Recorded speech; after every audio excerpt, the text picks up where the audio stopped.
Could members of the Toronto East York Community Council please come to Committee Room 1?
So I believe quorum is present. Everyone have a good lunch?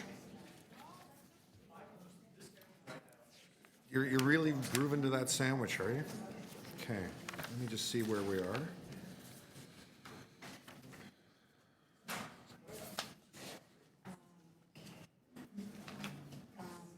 Do you want to go back? Oh. 17?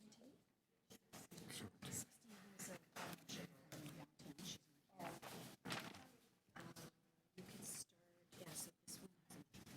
We could go 17. That's hers as well. Oh, okay, sorry. 21 is the first one. We did 21.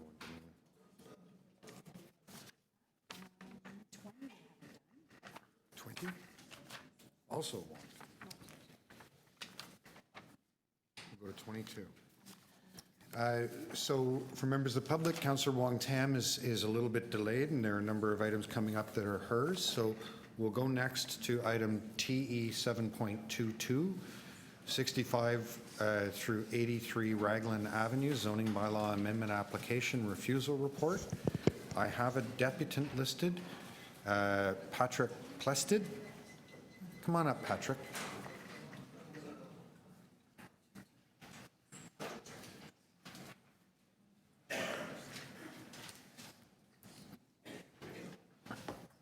Good afternoon. So you'll have 5 minutes and you'll be able to see your time on the clock over there to my right, which is not working. Our clocks are off. Could we get someone? Ah, there we are. Oh, they're rebooting. You do not have R27 left. There we go. Okay. I am here in a few different capacities. One as a resident of the area near the site. I'm also actively involved in the Tenants Association for my building, who have spoken at our past two meetings about the proposal. And for whatever it's worth, I served on the Stakeholder Advisory Committee for the planning framework that has been submitted. I believe that's item T760 or something for this agenda meeting. So there are a couple of written submissions that our Tenants Association made. Those have been filed, but I'm going to briefly just cover what tenants in our building, the issues that they had with the site. Their greatest concerns were the overall height. That was by far the biggest concern raised. Now, a number of tenants would have been happy with a proposal that was above the current guideline for height at that site. Some not. That was not unanimous, but tenants in our building do not have, are not universally opposed to taller buildings in this area. It is the excessively tall scale of this particular proposal.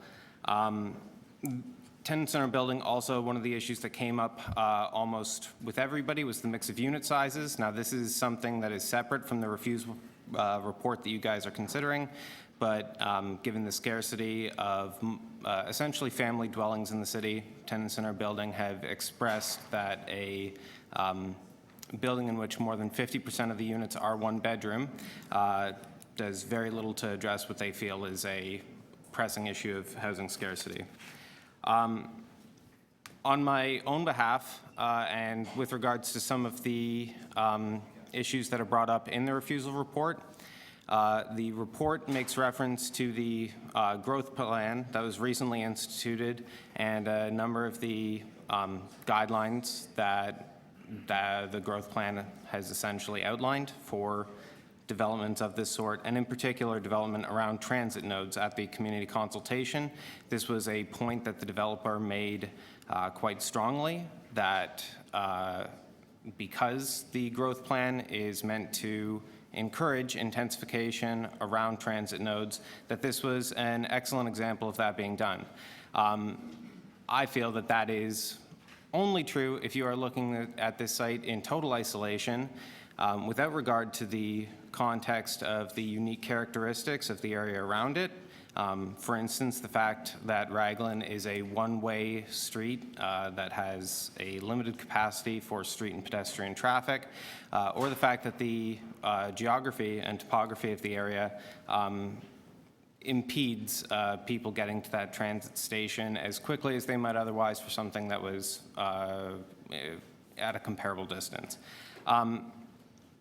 Additionally, by jamming so much intensification into a single site, I worry that this sets a precedent for other buildings to do this, and that it ultimately impedes future development from following, say, the guidelines set out in the planning framework that's being submitted to council, and in a way that would be more sustainable and supportable by community services and infrastructure.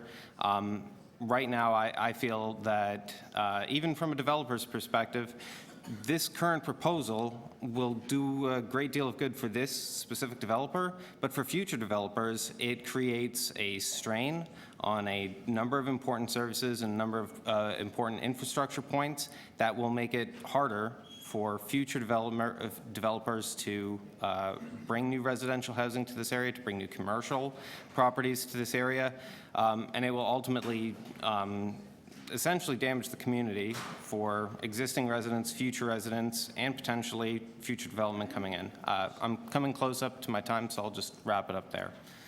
Thank you very much. Are there any questions of the deputant? No? Patrick, thank you for your time. Thank you. Are there any other members of the public who want to make a deputation on this item? Seeing none, any questions of staff? No? Councillor Matla.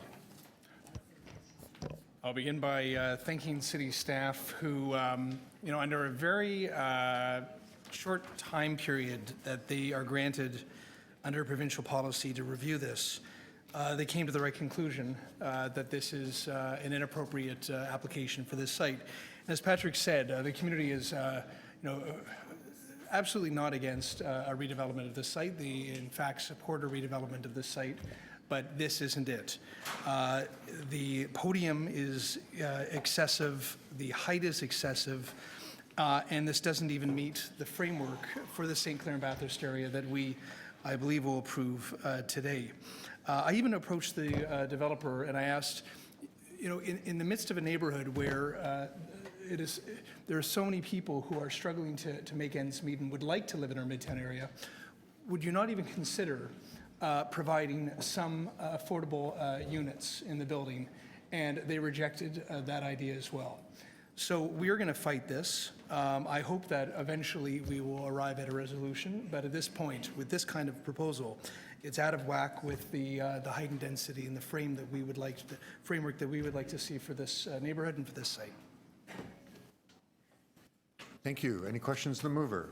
Seeing none, anyone else to speak? No? On Councillor Matlow's motion, all those in favor? Opposed? That's carried.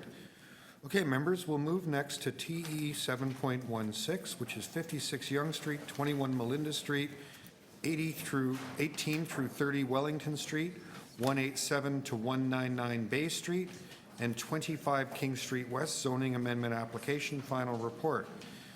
I have two deputants listed. First is George Dark from Urban Strategies. Hello, George. Hi, Councillor.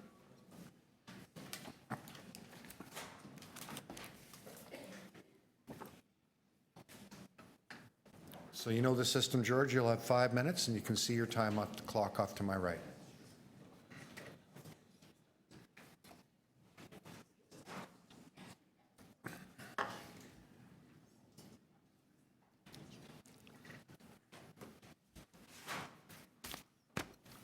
Thank you, Councillor. Thank you, Chair, members of Council. My name is George Dark. I'm from Urban Strategies. This is Mr. Toby Wu from Quadrille. We're going to share our 5 minutes this morning. I've just put up a panel which shows you the project. It's addition to the Commerce Court site. You can see it here tipped in. This is a view actually from the waterfront, from the skyline. First thing I'd like to do is thank staff, Mr. Henry Tang and Mr. Paul Macca especially. This is years in the making, and they've certainly pulled an incredible amount of effort to get through all of the paper and details. So my thanks to them and to James Parak in Urban Design. This would represent one of the largest investments in the traditional financial core for quite some time at King and Bay. It's not just a building, because as you know, Commerce Court's an entire site. There are layers of buildings going back over many years on this site, including the original 1928 Bank Tower. All of that is held in one consistent ownership. So there is an increase in building, but there's also, because of its nature of an important site, a really important review related to the public realm. And there's a lot of increase in the public realm over the years. The movement of people from Union Station up into the financial district has increased incredibly, almost exponentially. So the project is looking at considerable additional sidewalk, ability for people to marshal. It's looking at a restoration of the courtyard, which is a much loved place in the city of Toronto.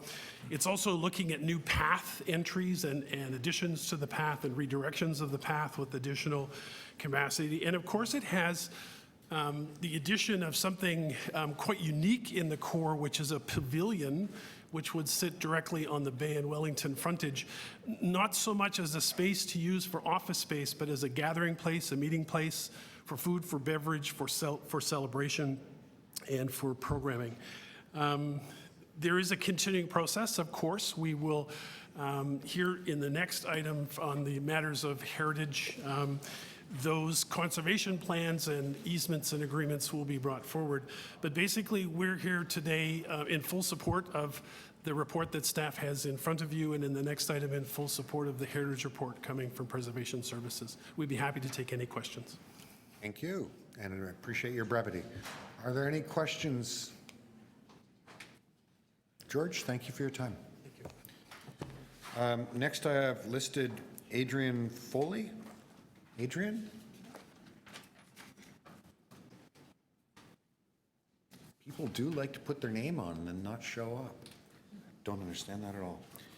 Are there any other members of the public who want to make a deputation on this item? Seeing none, questions of staff? No. Councillor Wong Tam. Yes, thank you very much. I'd like to move an amendment.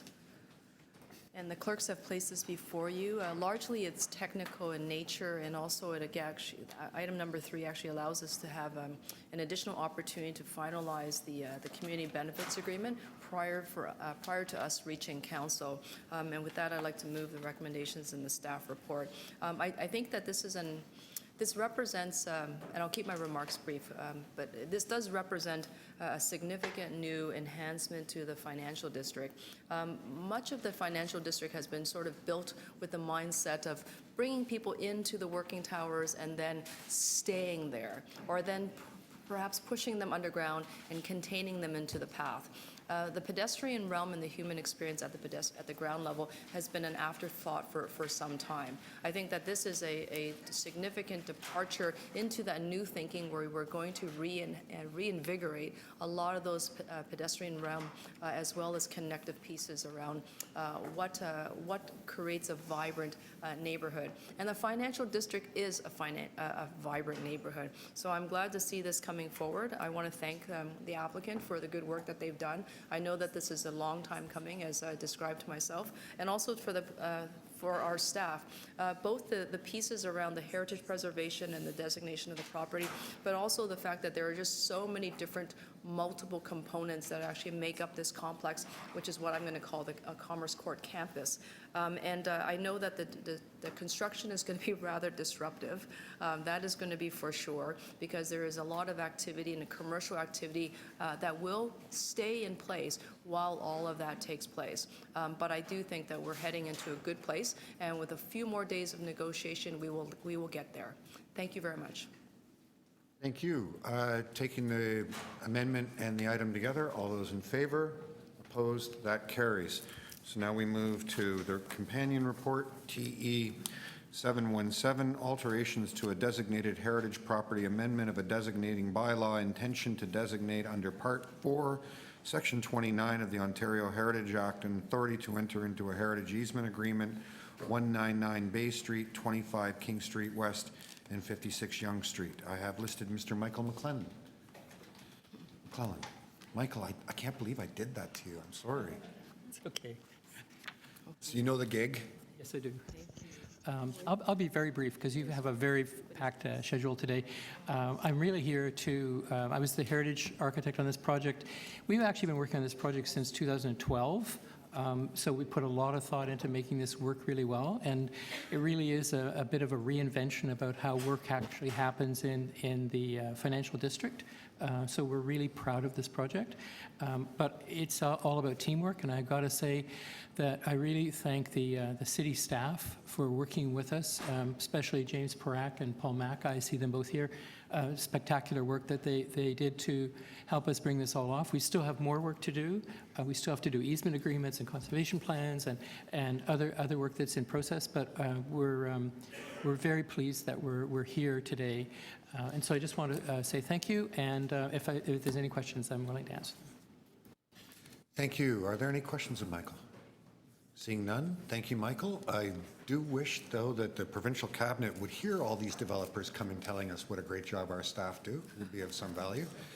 Are there any other members of the public who have remarks they want to share with us on this item? Seeing none, any questions of staff? No? Councillor Wong Tam. Yes, thank you very much. I'd like to move the recommendations from the Toronto Preservation Board. This is actually, to me, the Victoria Hotel, I have a lot of fond memories as a child, and the entire Commerce Court complex. But the hotel facade in particular, as a child, I thought it was one of the most beautiful and elegant buildings in the city. It always seemed to signify a place of old Toronto. And I'm really, really pleased to see the amount of care and attention and financial investment that's going back into the heritage components that are here, because I think there's going to be a beautiful blend of the modern as well as the traditional. And that, to me, is a very great outcome. And of course, it wouldn't have happened without the contributions of the applicant, ERA architects, as well as our staff who work through every single detail so diligently. If I can just encourage the members to read this report, it's actually quite detailed. Sometimes the heritage reports can be very complicated. This one, I think, has some technical challenges, but there's way more technical components here than in many other reports, and it's actually a fascinating read. So thank you very much.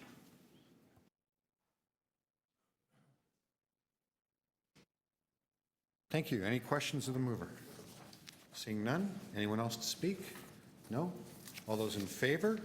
Opposed? That carries.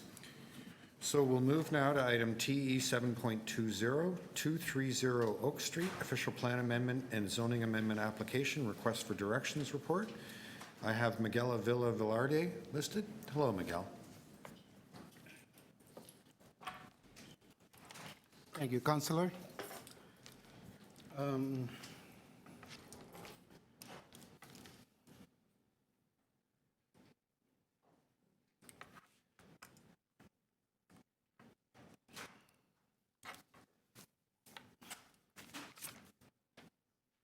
I want to bring an update to the application request. Our building, 220 Oak Street, has been awarded $20 million for capital repair, which will include a massive renovation of our building, which include the whole envelope of the building, the pipes, the renovations of the facilities. The whole program will take about 5 years' time. On that report of today, on page 28, it talks about the traffic impact and access and parking. I want you to take a look at the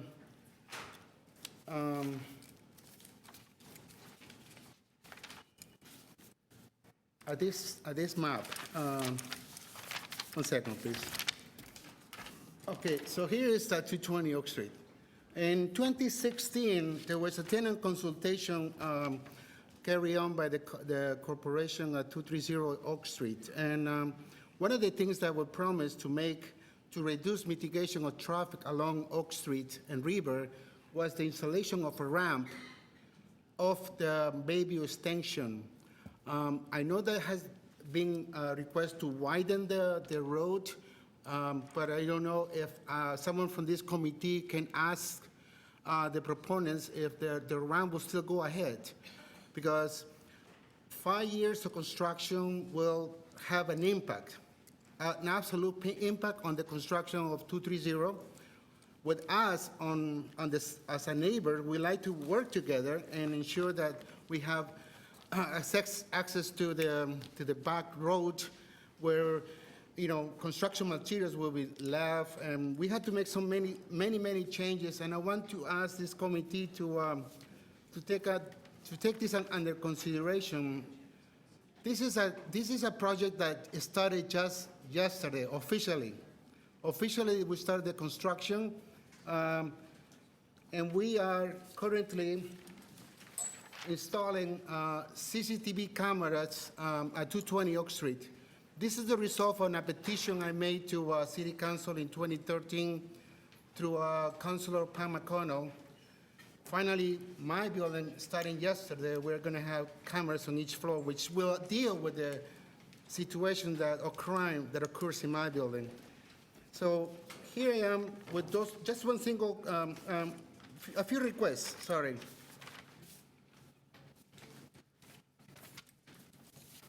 All right. The architects hired for this project, LGA Architects Partners, they wondered if they're going to have, with this proposed development, we'll have to modify the site around the building for the construction to happen at the year end. So maybe if Councilor Christy Montaigne, would you mind to inquire as to what kind of traffic problems we can avoid as we move ahead with this proposal for Miguel, new you know building? the system here. You make a deputation to us, okay? Mr. Perks, I apologize sincerely for ignoring you. So through the chair, I want to say that I want to inquire through you if we can make some Miguel, you know that you don't inquire of us. You make a presentation of your thoughts. We are You've allowed done more to ask deputations questions than to any city single officials. person I can think of. We are allowed to ask questions to city officials. Yes, we are. And that will be in my deputation for today. Thank you. Thank you. Are there any questions of Miguel? No?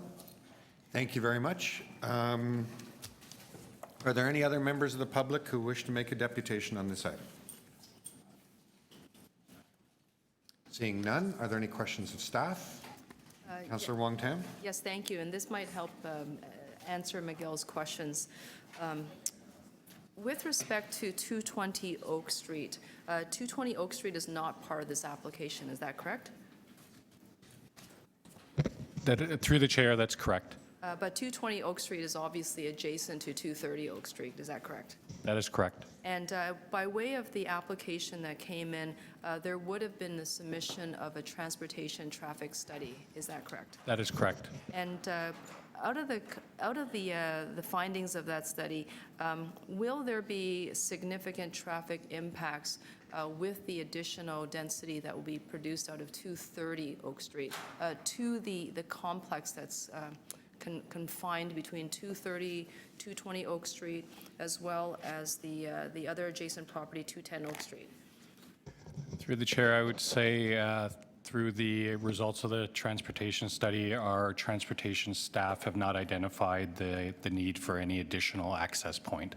And, thank you. And with respect to the deputant's question about whether or not there's an existing or to-be proposed bridge across from Bayview to the adjacent site here, is that included in this application? It is not. There are 2 pedestrian bridges that are planned to access onto Gerrard Street, but not onto Bayview. And would you say that the Gerrard Street pedestrian bridges will actually, that's the greater pedestrian traveled street as opposed to Bayview? That is correct. Thank you very much. Any further questions? No? To speak, Councillor Wong Tam? Yes, thank you. I would like to move a motion, thank you, is to have this item forwarded to City Council without recommendation. And I'm not sure if the applicant is in the audience or perhaps listening. This is just a friendly deferral, friendly referral without the recommendations so far, and it has everything to do with the fact that there's a request that's come in from a local nonprofit organization that is interested in securing some of those Section 37 dollars that are contained and spoken to in the report, and we wanted to just have a conversation with the applicant. At the same time, our city planner is not here today, so we didn't quite have a chance to iron out those final details, but we're hoping to have that opportunity as we move towards to council. I will save my final remarks for council because obviously there's no recommendation from myself right now to adopt the staff report as is. On Councillor Wong Tam's motion, all those in favor? Opposed? That carries. I believe, members, that takes us to item TE 7.25. Oh, did I miss one? No, 21 we did, didn't we? Yeah, we did it when we did quick items before the lunch break. Yeah. Yeah.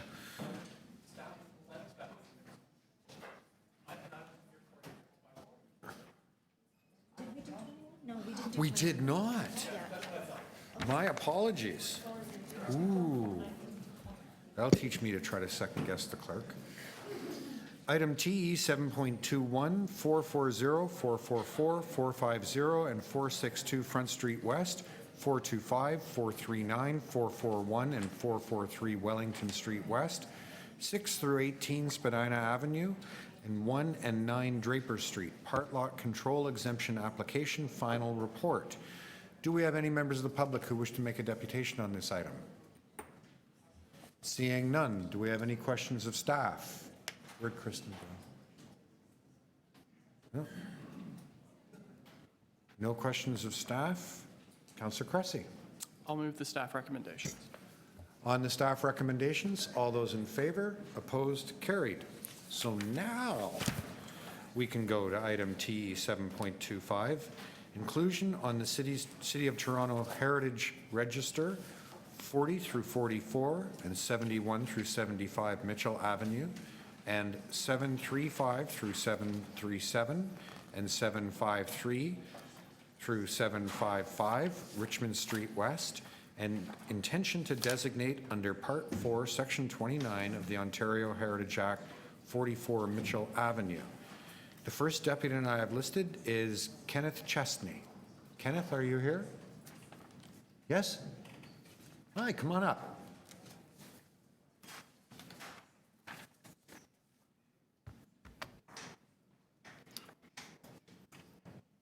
I'll take this moment to remind anyone, if you have audio-visual that you need support for before your deputation, please check in with the nice man in the booth.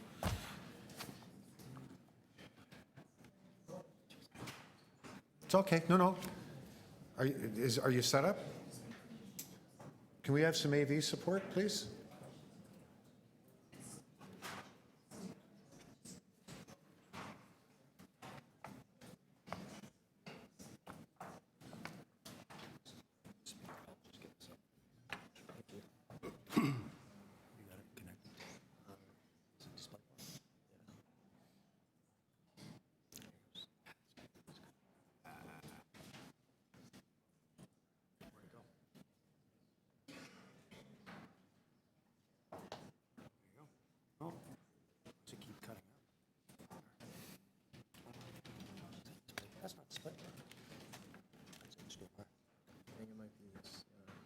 Yeah, the dongle seems to be a little loose, but it's there.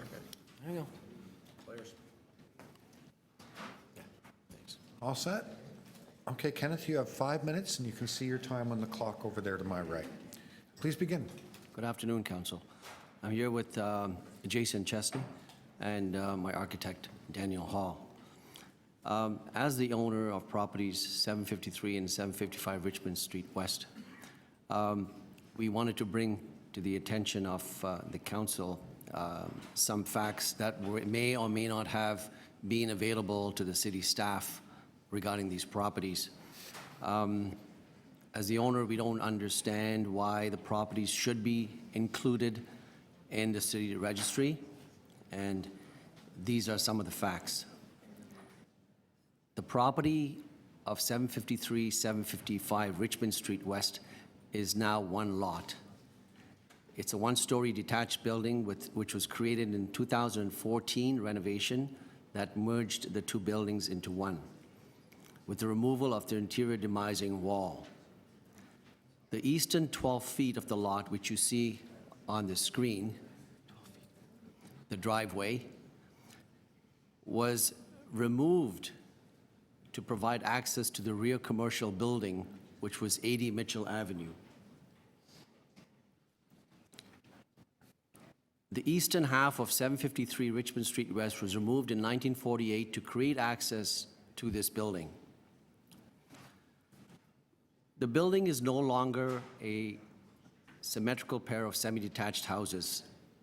The missing eastern portion cannot be restored as it is part of 80 Mitchell Avenue's access.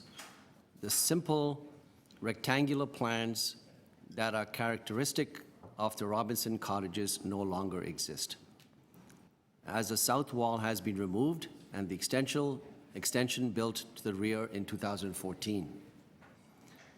The original load-bearing walls have been entirely removed to the east, to the south, and the demising lines. The remaining north wall has been completely altered with both doors and 4 windows in new locations.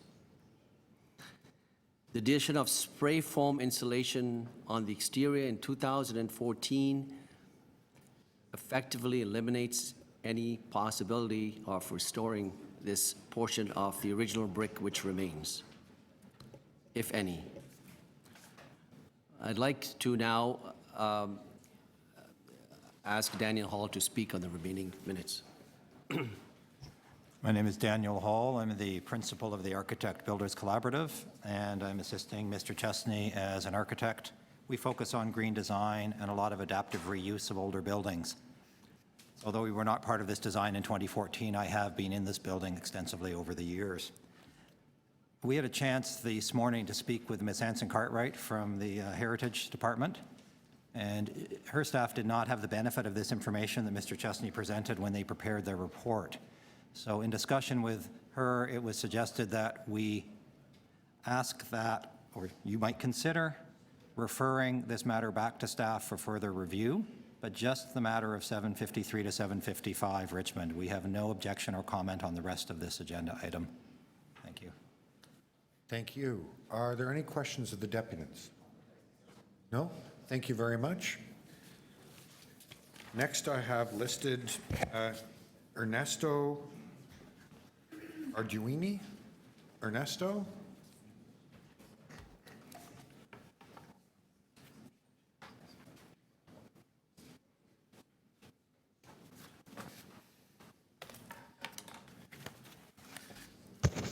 Mr. Chairman, members of council, my name is Ernesto Arduini. Our firm, Ridgestone Homes, was engaged by the owners of 737 Richmond Street to design and construct an addition on that property. We started work in 2018. We went to PPR.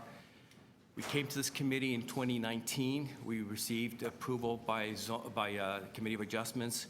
We have a binding letter, and we have certificate of zoning. Our project is scheduled to start construction August 1st.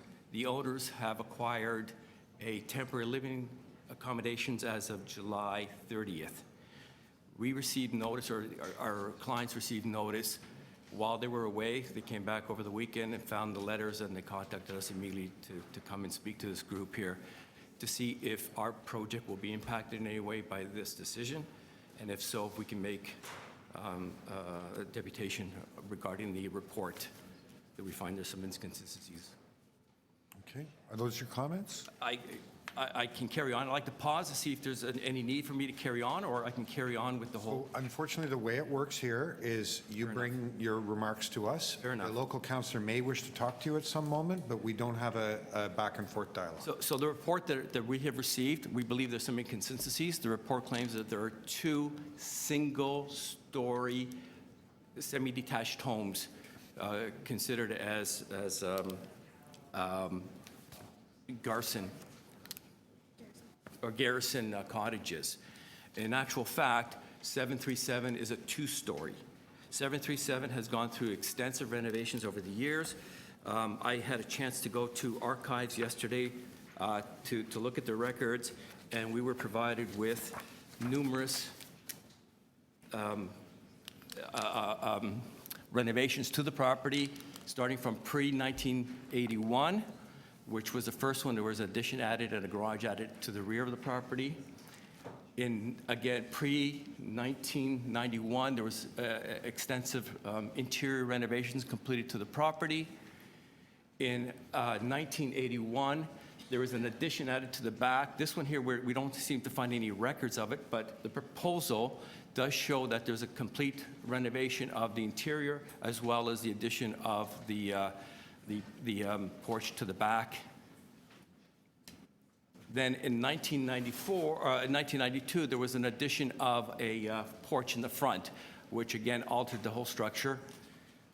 And in 1984, there was a 2-story addition that was approved and was built on the property here. We believe that the authors of the report may have missed this, did not get a chance to visit the property, to inspect the rear of the property where the project was built on. It actually sits approximately 8 feet on top of the original Garrison structure that was 29 feet in diameter. The property as it stands now has been completely renovated.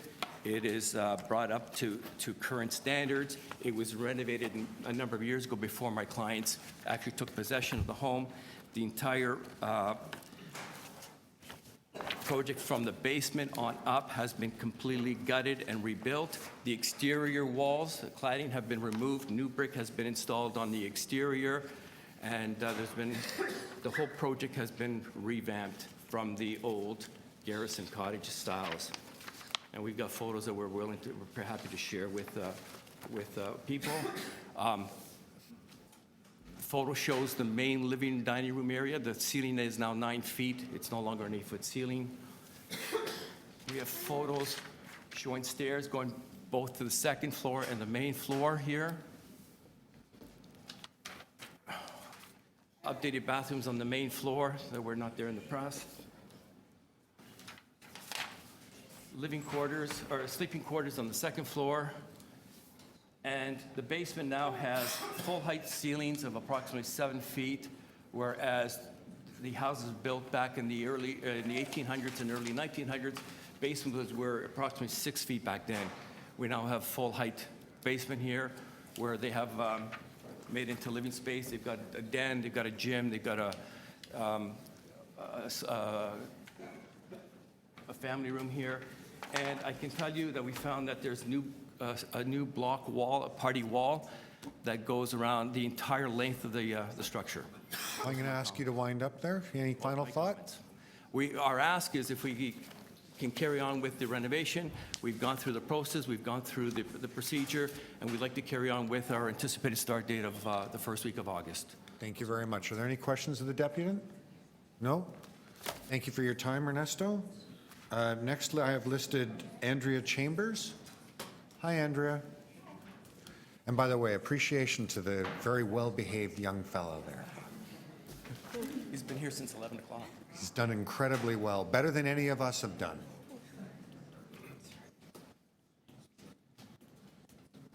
Hi, Andrea. Hi, thank you. My name is Andrea Chambers, and I've owned 48 Mitchell Avenue since 2007. I live there with my husband and my 11-year-old daughter. And we very much support the inclusion of 4044 Mitchell Avenue on the City of Toronto Heritage Register. We are a little one-way street where we all know each other and help each other, celebrate together, and lend each other cake plates. It's what makes up our little community in this huge, bustling city. The cottages at 40 and 44 Mitchell represent our neighborhood's history and the community that came before us, military, factory workers, and union shops. The cottages that were torn down in 2017, numbered 18 and 22, were replaced by two massive glass houses, and one is currently listed for $3.5 million, and it is of no historical value. The request to demolish 40 and 44 and replace with 3 townhouses is about making money. The owners have no regard for our neighborhood or our tight-knit community. I realize the development will happen, and it should. We're a growing city. But I do feel that it's very important for the city to retain its historical pockets, its little gems, especially now when it's very enticing, especially in this neighborhood, to tear houses down and build new expensive glass houses. We as a culture need to hold on to and preserve what remains from a historical, architectural, and a community perspective. Thank you very much for your time. Thank you. Are there any questions of the deputy? No? Thank you very much. Dolores Borkowski. Is Dolores here? Hi, Dolores. Hi. I'm Dolores Borkowski, and I live at 27 Mitchell Avenue. And I will keep this very short. I just want to point to the very wide media attention that these cottages have got. They're sometimes called Robinson cottages, sometimes called Garrison common cottages. They're small and they're often overlooked, but they have caught the attention of people like Stephen Otto, Catherine Naismith, Alex Bozakovich, Sean McAuliffe, Joe Fiorito, because they may be small, but they're not insignificant. I don't need to tell you how important these cottages are to the city, because those people and the Toronto Heritage Preservation Study already have. I just will say that Stephen Otto, who won the Order of Canada for his heritage work in Toronto, really wanted them to be known as the Garrison Common Cottages. But I'm pretty sure now that at this point, he wouldn't have cared what they're called, as long as they're saved. And that is it. Are those all your remarks? Okay, thank you. Marcus Letourneau? Marcus? Hello.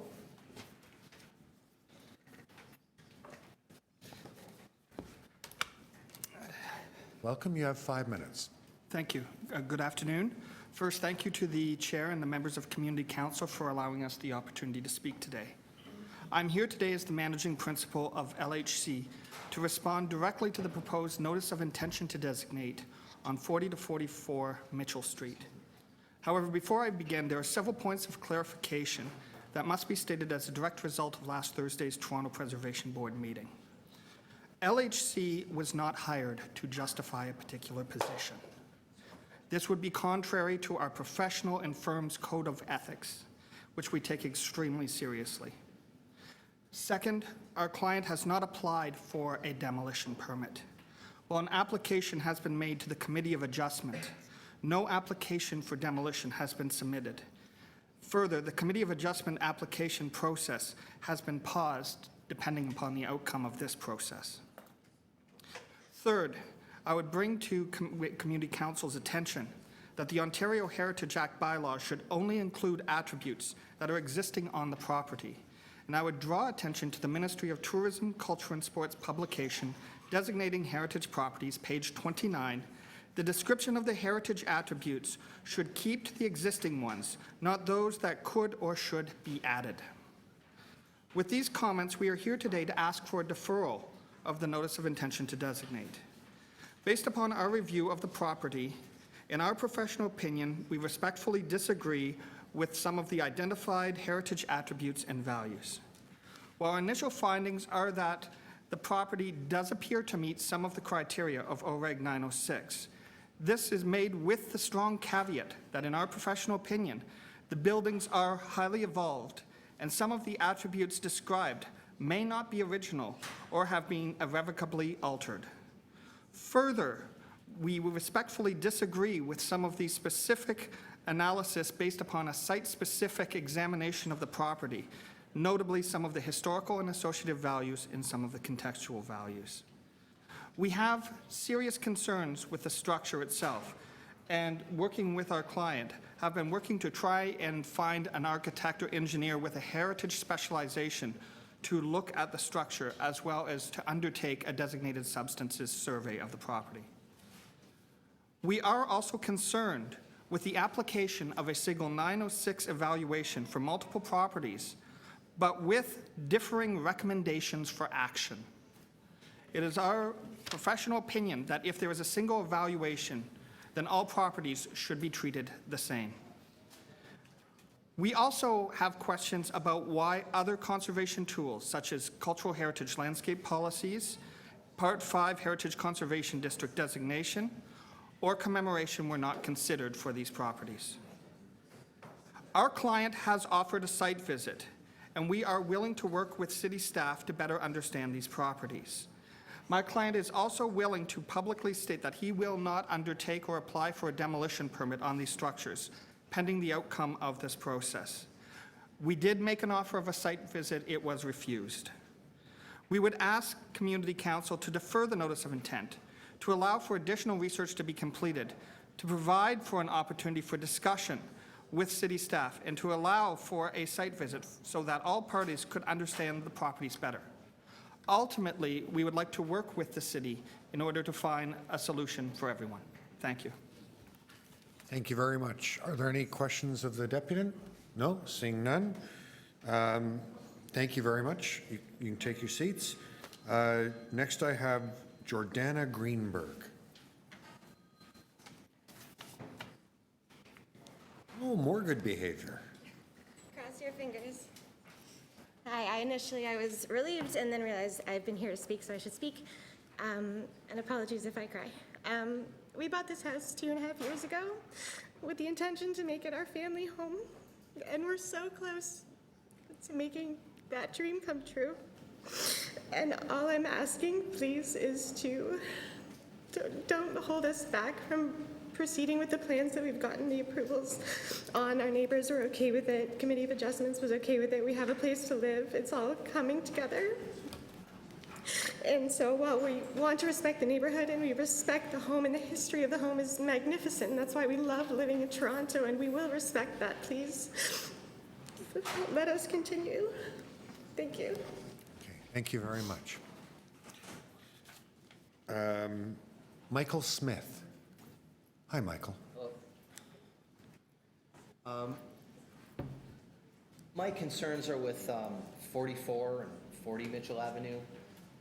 Since this company has taken ownership of these properties, it has been Airbnb'd for mass parties of 100 people or so, more than once, happens on a regular basis to where there's destruction to my property.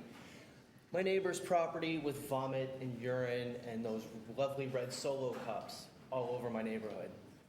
The people who own these houses don't seem to care much for our community. They don't seem to get along with us. They don't care to get along with us. When I asked this owner of this property about the fire hazard his Airbnb parties were potentially going to cause, he said that he wasn't too worried because he wanted a new roof anyway.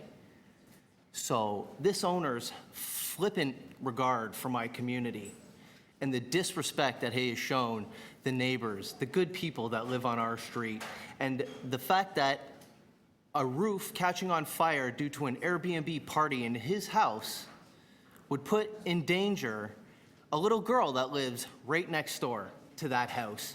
And his flippant regard to the families and the care and the well-being of people on this street makes me really upset. This person does not care about our community, nor does he belong in it. Thank you. Thank you. Are there any questions of the deputant? Seeing none. Are there any other members of the public who wish to make a deputation on this item? Yes, sir. If you could come forward and just tell us your name. My name is Sunny Punya, and I'm one of the owners for 40 and 44 Mitchell. Our neighbors' comments here are, I would say, 80% false because So if you could speak to the merits of the item in front of us, that would be most helpful. we've never had any parties of 100 people. The house is only 700 square feet. It can't hold 100 people. The biggest party, If you could speak to the merits of the proposal in front of us, that would be most helpful. So the city staff have a report recommending certain things. Do you have thoughts about that? yes, I do. So being the owner for the property, we have it listed on Airbnb just to cover our costs for associated with our holding costs. And we do plan on living in this area. We proposed the 3 townhouses because me and my cousin and his fiance, we all plan on living in the community. The houses that we have here are completely altered. In 1950s and in the 1980s, a basement was dug out and extensions were made. The whole facade of the houses is not original. There's a flooding issue in the house that was altered with the basement. And I have offered the city before to have a site visit to actually come see, what the houses are and if they should be preserved. And we want to work with the city. We don't want this decision to be rushed. We haven't applied for any demolition, and we're going back and forth with the city staff. When we did put our application in, the planning and the transportation boards were pleased with what we offered till the preservation issue came along during the meeting we had, the community meeting. And I just highly, highly suggest that we don't rush into this decision because it affects a lot of families and their lifestyle in that area. And one of the houses is 700 square feet. Like we can make the house so we can have like at least 3-4 people living in there instead of having a single family home. Are those your comments? Are there any other questions? Are any questions of the deputant? Seeing none, thank you very much. Are there any other members of the public who want to make a deputation on this item? Okay, are there any questions of staff? No? To speak, Councillor Cressy. I'm just going to ask to hold this down for a second. Staff want a moment on 737 to understand a question in the hallway. So I'm just going to hold it down for a moment and then I'll bring it back. Okay. Thank you. So we'll put a hold on this item for a moment.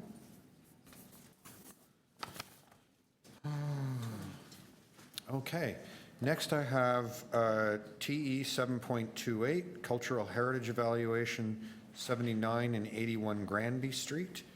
I've listed Jeffrey Lalonde. Jeffrey, are you here? No? Rick Kabowswick? Not speaking?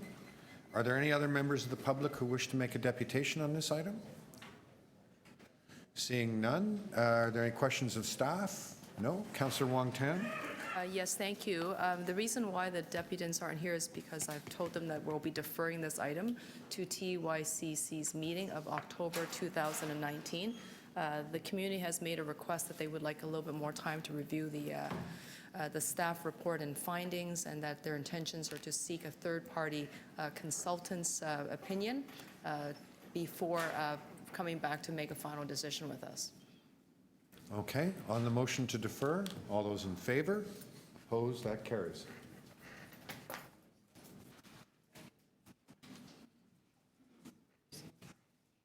So, I keep getting all these communications on this, so check. all the attachments.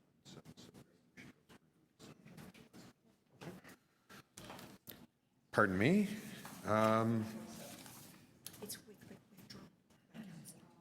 Yeah. We dealt with 27 at council, so no longer on this agenda. Okay, next we have TE 7.29, inclusion on the Heritage Register and intention to designate under Part 4, Section 29 of the Ontario Heritage Act, 28 Brockton Avenue. I have first listed Barbara Meervold. Barbara, hi.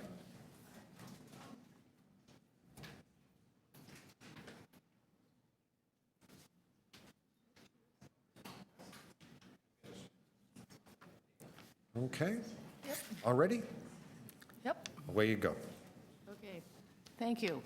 So there you can see a picture of 28 Bracken Avenue, and I am here to support the city's recommendations in their report about the intention to designate and the inclusion on the Heritage Register. My name is Barbara Mervold, and I live one house away from 28 Bracken Avenue. I'm at the northeast corner of Kingswood Road and Bracken, and there's another house between us, which used to be on the tennis court of 28 Bracken, and then there's 28 Bracken. I want to thank the city heritage staff for its very detailed and excellent report about this property. And they certainly, the research I have done, I do a lot of local history work in addition to living very close to this house. And I have written quite a few, or supervised about 15 books of local history, including 2 about the beach. And I also do a lot of work in my neighborhood and with the local historical society about the heritage of the beach and East Toronto. But the books I do are all over the city. And the city report, the evaluation that the staff made in its report said that 28 Bracken met the criteria for designation under the Ontario Heritage Act under all 3 categories of design, associative, and contextual values. So I just would like to point out a few things that the city pointed out. Just to bring you up to speed on this. First of all, this 28 Bracken with its complementary garage, which is over on the Bingham side, is an exceptionally finely crafted example of arts and crafts architecture rendered in the shingle style. So some of the key features are the brick-clad lower story with shingled upper stories, the sweeping roofs, the gable and hip dormers, and the deep veranda. There's a high level of craftsmanship. I'll show you a picture of the veranda. There it is. And lots of details in the report about all these things like dentals and such like. But what is most impressive are the piers that are supporting, the columns and piers supporting the veranda, which is a very unusual arrangement of 1 short and 2 tall columns on brick piers of 2 heights. Now, the historical associative value, the house was built in 1916 and is the 2nd oldest house on the street, which was created in 1908 when the area was subdivided and soon annexed to Toronto. It has value for its association with the transition of the Balmy Beach neighborhood from a summer resort to a year-round settlement. There's nothing cottagey about this place. Over the last centuries, 9 families have lived at this house, and in the latter part of the 20th century, 2 people were cited in the report. One was Kildare Dobbs, a well-known Irish-Canadian writer and a member of the Order of Canada, and he was followed by the Ptolemy family, and Kathleen served as Secretary of the Canadian Council of Refugees and is highly regarded for her work. The contextual value, the house is located on a prominent corner in the heart of the Bonnie Beach neighborhood, and it defines and maintains the historical architectural character of this area. I'm just going to show you a few other buildings in the area, which will show you how much in keeping it is with the, in fact, it was the leader of this style in the neighborhood. This is the house directly across the road at 33 Bracken. Very similar because it's got the same design, the same builder, and the same shingles bottom and brick bottom shingles on the top. And if you look carefully at the veranda, same formation of the columns and the piers, as you can see from this picture. So very similar in scale. Now I'll just show you a few other arts and crafts style houses in the neighborhood. These are two houses on Kingswood Road, just around the corner, south of Bracken, and this is a Heritage Conservation District. And then there is this house on Scarborough Road, again, a very unusual arts and crafts style, but there's a lot of these craftsman style houses in the neighborhood. Okay, there's another picture of it. Okay, so finally, I just... I'm going to ask you for your final thought. Yep, here it is. Okay, so I just want to assure you that this is a much-loved house in the neighborhood, and from comments made to me personally, as well as emails to city staff and online postings on social media, there is almost a unanimous opposition to the proposed demolition and wholehearted support for having it preserved. Thank you very much. Are there any questions? Councillor Bradford. Thanks very much for the deputation and all the work on the file. When did you first become aware of the C of A application? Let me see, it was a February day.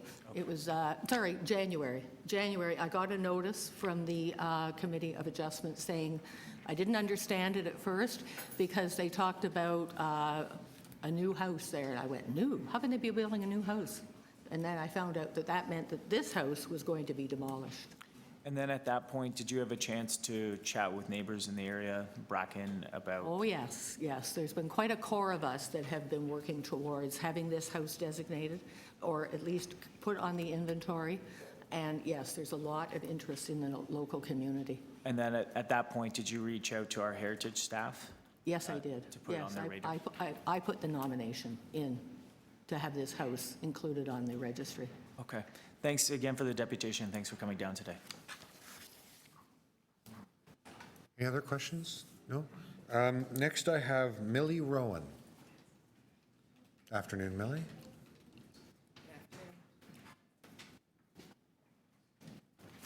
It's short but sweet. My name is Millie Rowan, and I live at 11 Bingham Avenue, which is just at the corner of Bingham and Bracken. I've lived in the neighborhood for 39 years, and 28 Bracken Avenue sits at the very corner where I live. It's a very beautiful home, and it's much loved in the community. It's always been known as a landmark home, which has had a moose at the doorway. It's characterized by this right at the very front door, and it's always been beautiful, especially at Christmas time when they put lights on it. The house has the character and the architecture of the many homes in the beaches, and the reason why many families have bought homes and have lived in the beaches for so many years. It's also why families have chosen to live in the neighborhood. And I strongly support the heritage designation of 28 Bracken Avenue, and I concur with everything that Mrs. Mervold has done and all the work she has put into having this go to the Heritage Preservation Board. And that's all I have to say. Thank you.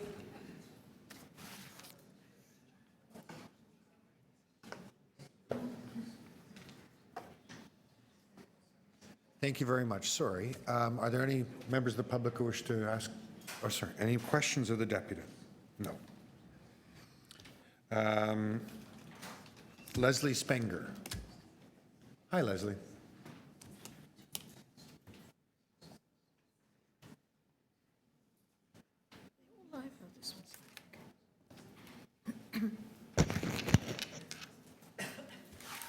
It's Leslie Spencer, and no worries. I live at 6 Bingham, which is just round the corner. And I live in a house built in 1914 one of the first in the area, also an arts and crafts house.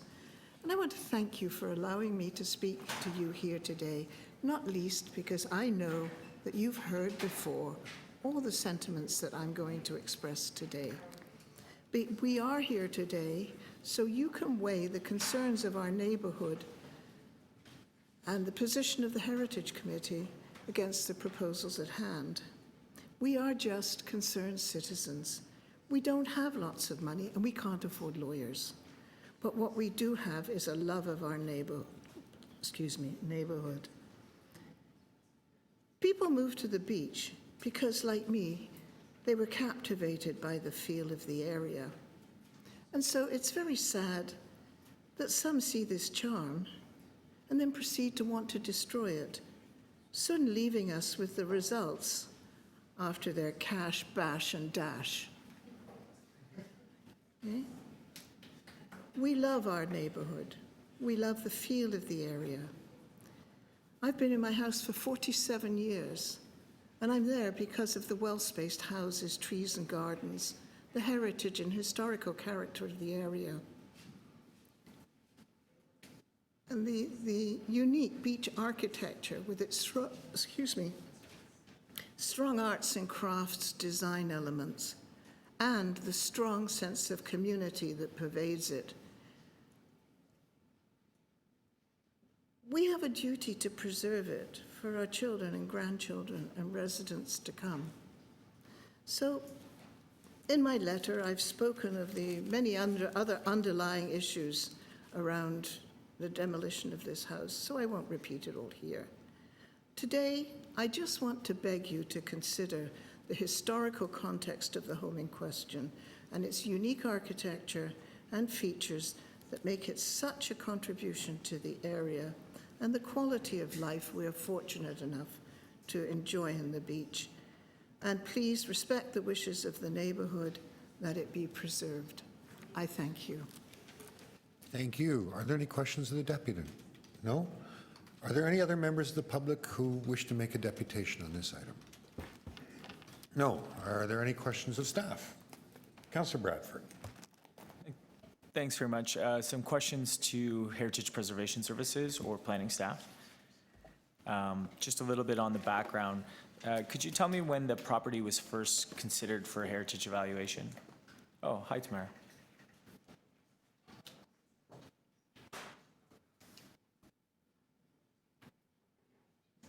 Yeah.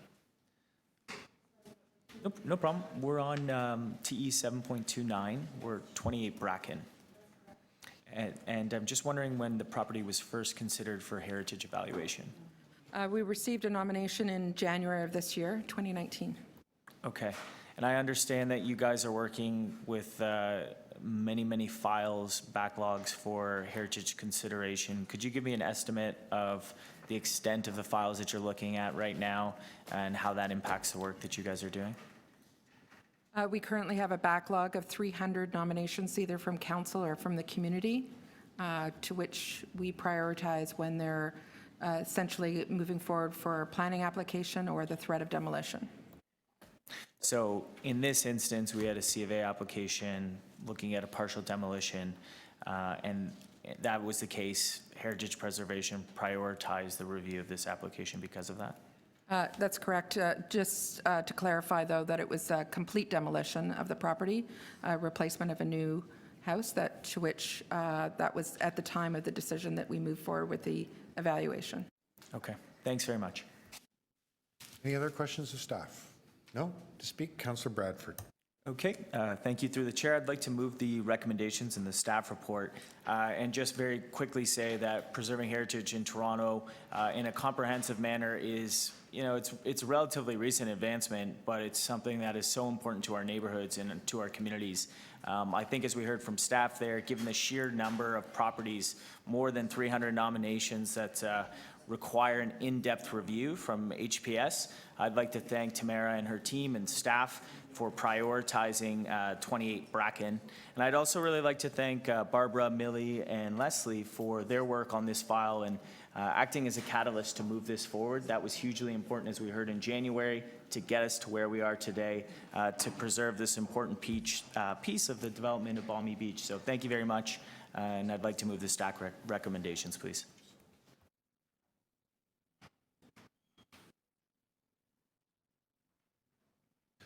Thank you very much. Any questions of the mover? No? Anyone else to speak? No? On the motion? All those in favor? Opposed? Carried. All right, that takes us to TE 7.31, residential demolition application 261 Nair Avenue. Are there any members of the public who wish to make a deputation on this item? No? Are there any questions of staff? No? Councillor Bailao. Item 3.1, 261 Nair. Item 3.1, I would like to move recommendation number 2. Okay. So can we have, this is not the same.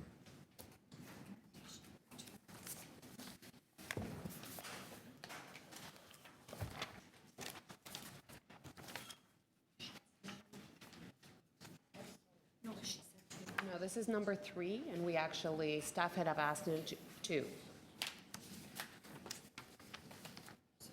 Just take our time and get this right. Yeah. It's easier than rescinding.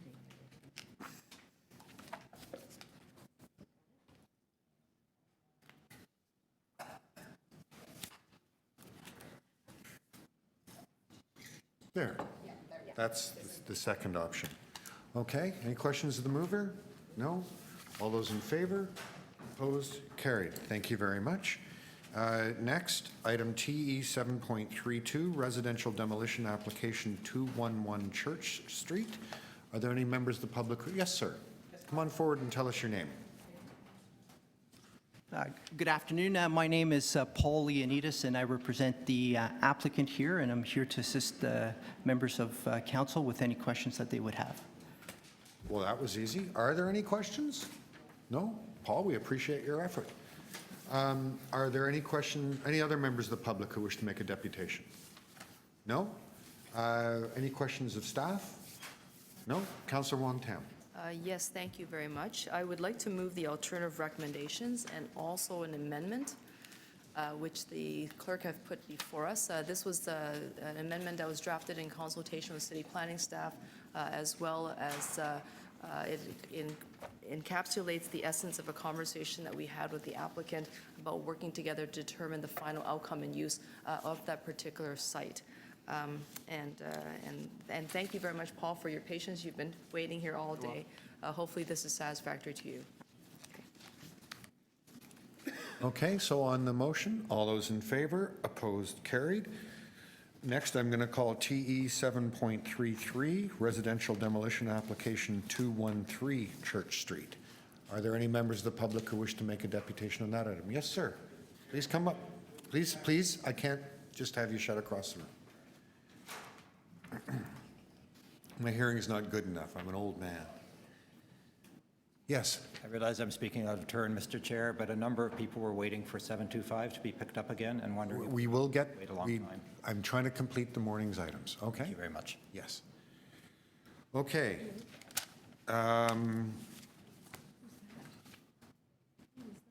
So I take it there's no one on 213 Church Street?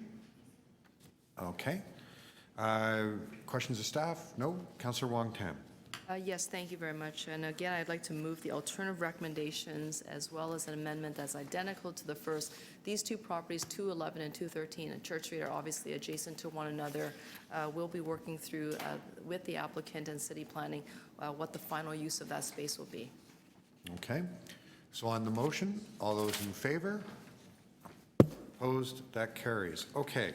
So that completes the morning business. I'm going to do a little bit of cleaning up now. Councillor Wong Tam, you have a motion to reconsider TE 7.128? Yes, that's correct. I have a motion to reconsider, and you've specifically named the item number. The clerks can put that on the screen, I believe. And there was just by way of technical, and we'll be moving an amendment. There was a mistake in the parking machines payment. I'll be happy to tell you that we caught it. We're adding $1 more in addition to the hourly fee that's due, from $4 per hour to $5 per hour. I'm sure everyone is excited about that. Every dollar matters. Okay, so first, a motion to reconsider, then on the amended motion, all those in favor, opposed, carried. Next, Councillor Bailao, you have a motion to reconsider TE 7.114. Yes, I do, and I would like to put forward a motion on the item. So first we'll take a motion to reconsider. All those in favor, opposed, carried. And then Councillor Bailao.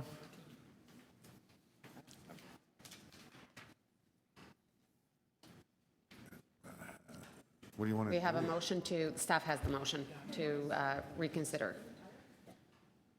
So we're actually changing it from 77 north to 39 north of the street. Okay. Okay. All those in favor, opposed, carried.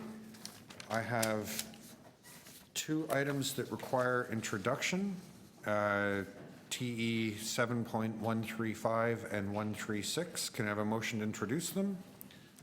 Councillor Cressy, all those in favor, opposed, carried. On 135, the resident portion for Spruce Street parking amendments, Councillor Wong Tam. This is 135. Do you want to move it? Yes, I would like to move the recommendations. All those in favor, opposed, carried. On TE 7.136, refusal of a Boulevard Cafe permit application located at 1820 Danforth Avenue. Councillor Bradford. Thank you, Mr. Chair. I'd like to move the recommendation in the letter. I also want to, if clerks could help me just correct a typo, that should say June 24th, not June 14th. Okay. I'd like to move that. So with that corrected typographical error, all those in favor, opposed, carried. Thank you. Councillor Cressy, you had held item 7.25. Are we at a point where we can deal with it now? Yeah, we are. Thank you. So I will be moving the staff recommendations that have also been endorsed by the Preservation Board.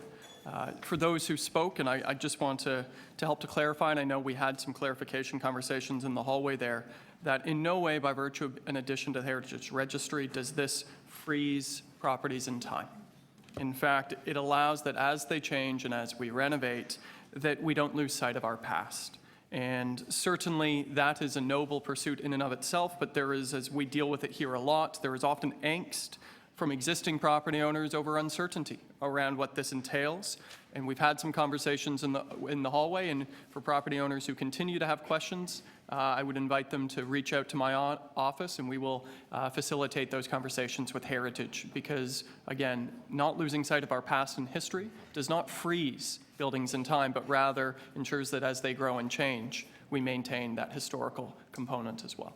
And with that, I will move to adopt the staff recommendations. Okay. Before we take a vote, members, I want to encourage you, if you have new business, bring it in at the beginning of the meeting. Little heads up. All bad. Everybody's bad, which is good. Just something we all might want to keep in mind. Well, I hope I never see you doing that, Mr. Chair. I never do it, Councillor Fletcher. All right, so on the motion on item 25, all those in favor, opposed, carried. Okay. That brings us to our 130 items. Good job. Item TE 7.34, request for a fence exemption to the Toronto Municipal Code, Chapter 447 for 86 Roseheath Avenue. I have a submission from Eleanor Turner. Eleanor, are you here? Yes, I am. Yes. Please make yourself comfortable. And you'll have 5 minutes, and you'll be able to watch your time on that clock over there. Okay, thank you very much. Go ahead. My name is Eleanor Turner, and I live at 86 Rose Heath. My husband and I are asking for your approval to maintain the height of the panels 1, 2, and 5 that are located on the retaining wall straddling the property line at 86 and 88 Roseheath Avenue. We understand that because of the retaining wall, the allowable height for this fence is 60 inches, as shown with the dark line across the screen, rather than the 78 inches shown with the dotted line that is usually allowed for a rear yard fence. The overheight portion of panels 1, 2, and 5 is above the black line, and please note that panels 3 and 4 are actually below the black line, the 60-inch allowable height. I next have a picture, if I can get this properly directed, there we go, that shows the real fence with its panels. Panel 1 on the eastern or left side is tall and narrow, and panels 2 and 5 are wider and the same width, although the perspective in the picture makes them look different. Our fence, as you can see, is not an overwhelming blank wall. In design, appearance, and height, the fence is compatible with other rear yard fences along the lanescape of the public lane, and we feel that it provides a pleasing vista.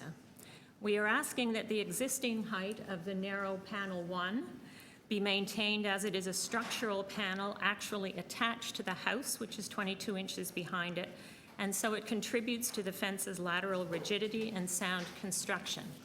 The height also allows a 6'3" homeowner carrying gardening tools to pass under it safely. We are also asking that the existing height of panels 2 and 5 be maintained for reasons of security and privacy. We are at the south end of a public lane. There have been security and safety issues in the public lane, for example, tagging of fences and garages.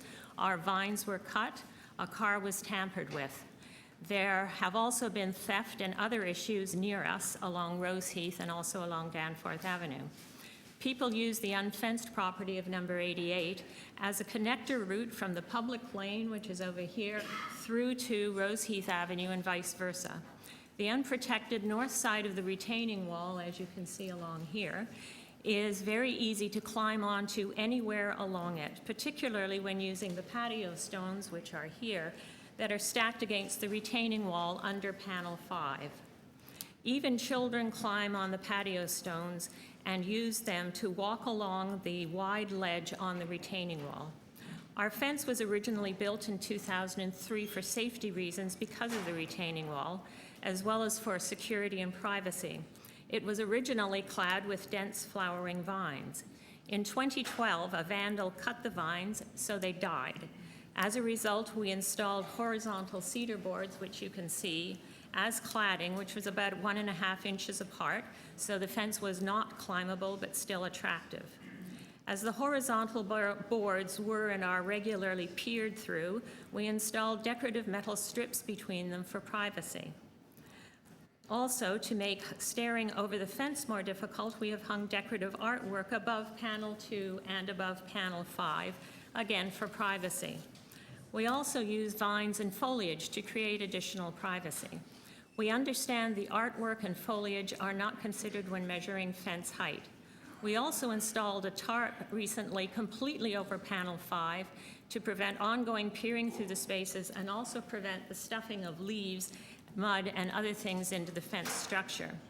Our privacy has also been compromised by the very unexpected use of the retaining wall as a perch to stand on and use as a vantage point to look over and or through the fence into our rear yard towards our downstairs full-length glass French doors and back windows.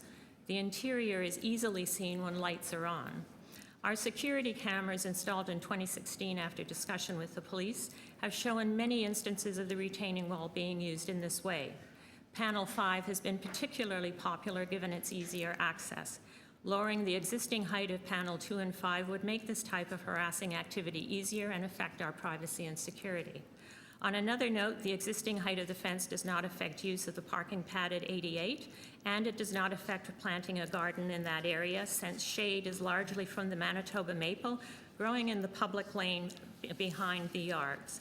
Therefore, we request your approval to maintain the existing height of panels 1, 2, and 5 for reasons of privacy and security, and we would also recommend that the patio stones be removed from the retaining wall to discourage access to it. Thank you very much. Thank you.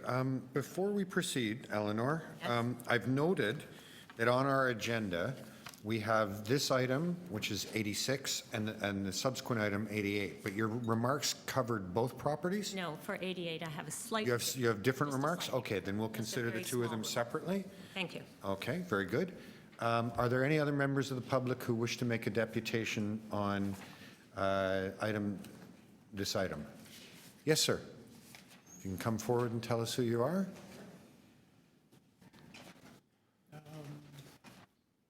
My name is Gordon Marshak. I live at 88 Roseheath Avenue. 88? 88. So we're considering the item as it pertains to 86. Right. So would you be better placed talking on the next item? Well, I just wanted to be sure that the letter that my wife and I had submitted on this file has been received by the council. We can check with our records. Okay, that's all I Okay. wanted to speak. But did you have comments that you wanted to add on 86? I'm seeing for the first time today, there is a pre-meeting submission. I would like to have some time to review that and comment on it if possible. I'm sorry, the item's before us now. Okay. There's a number of things in here that I do not agree with. And if I don't have time to speak to them, then I guess. Okay, my apologies for What that. it is.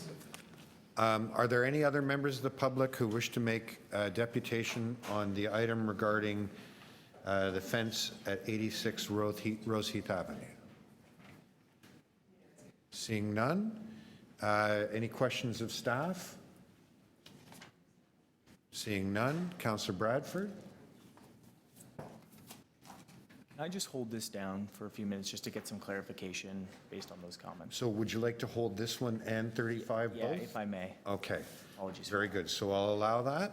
Thank So you. we'll keep those two items on hold for a moment, which brings us to TE 7.36, refusal of an application for Boulevard Cafe permit located at 1638 Bloor Street West, Unit 2, Indian Road, Flankish. Members, I've received a communication from the owner. He is at, I believe it's a graduation ceremony for one of his children this afternoon, which, by the way, if you don't go to your children's graduation, your life is full of misery and bad karma. So based on that, I'm going to move that we defer consideration of it until the September meeting. 36. Okay. So all those in favor of deferring that one? Opposed? That carries.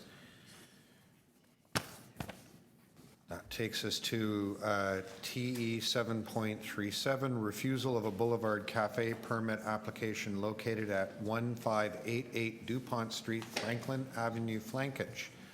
Are there any members of the public who wish to make a deputation on this item? I see none. Are there any questions of staff?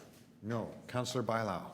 I would like to move that we approve this patio application. This has been actually creating a great community interest and outpour of support for this establishment that we've received in the upcoming weeks to this council meeting. So I'd like to have your support to get this approved. Okay. So on Councillor Bailao's motion, all those in favor, opposed, carried. I suppose Councillor Bradford is not ready yet, so we'll go to, you snooze, you lose. TE 7.38, refusal of a Boulevard Cafe permit located at 80 Gladstone Avenue, Frontage, and Alma Avenue, Flankage. First I have listed Randy Kerr. Randy.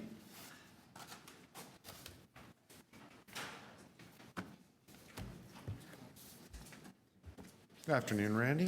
Good afternoon, Chairman. Thanks.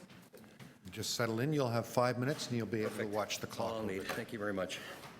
I represent the Beaconsfield Village Residents Association, and I'm here today to oppose the patio application. And I have brought with me a petition with 408 signatures, 82 pages long, gathered up amongst the residents and neighbors of the Beaconsfield area, the Little Portugal neighborhood. You're going to hear from some other deputants today that are going to spell out the personal reasons that they're opposed to it, so I'm not going to labor the issue too much. I do want to add that I saw an email from Councillor Anna Bailau that the other day to the residents, and I just want to quote something because I think it was pertinent to this meeting. On behalf of our community, I'm asking for your help. No one knows a community better than those who live in it. Each and every day you experience your neighborhood and see the subtle differences that make it a unique place to live, work, and play. That's why I'm launching a series of town halls, et cetera, which Anna had in her newsletter on June 21st, so it was well timed. We believe the big picture is that our neighborhood has enough bars, restaurants, special event locations, et cetera, in the neighborhood and immediately adjacent to it that we don't need the precedent that might be set by establishing a business that is running a patio as well as possibly a liquor license, which we're in front of the AGCO at this point opposing. I also like to point out that we believe that there's more licensed liquor license seats adjoining our neighborhood on Queen, Dundas, and Ossington than there are actual residents of all ages within those boundaries. And we can just look at one, for example, the Great Hall at Queen and Dovercourt, 1,800 licensed. And we're surrounded by licensed establishments, which is part of the reason we do oppose the whole concept of this patio and possibly a liquor license associated with down the road. So that's really all I have to say. I'm going to present this copy to the committee and just leave with one last thought. We don't believe that bikes and booze mix, just as drivers and booze don't mix. Okay, All I have thank to you very say. much. Any questions? Are there any questions for the deputant? No? We'll have someone from clerks pick that document up from you and make sure that members of the committee get to see it. Got it. We can make that in copies. Thank you. Thank you very much. Next, I have Fred Stabinski. Is Fred? Hi. Do we need some AV help? Yeah? Just as a reminder, if you intend to use the projector, you can check in with the audiovisual staff ahead of time so that the connection goes smoothly and quickly.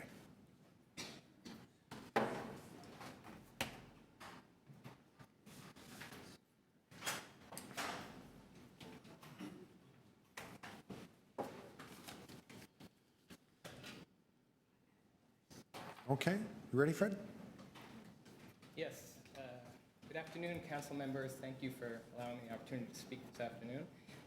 My name is Fred Stabinski. I'm the owner and general manager of Fixed Coffee Plus Bikes. I'm here to tell you a little bit about who we are, what we do, and what we're proposing today. So Fixed Coffee Plus Bikes is a coffee bar, we're a bike shop, and we're a bike gallery all under one roof.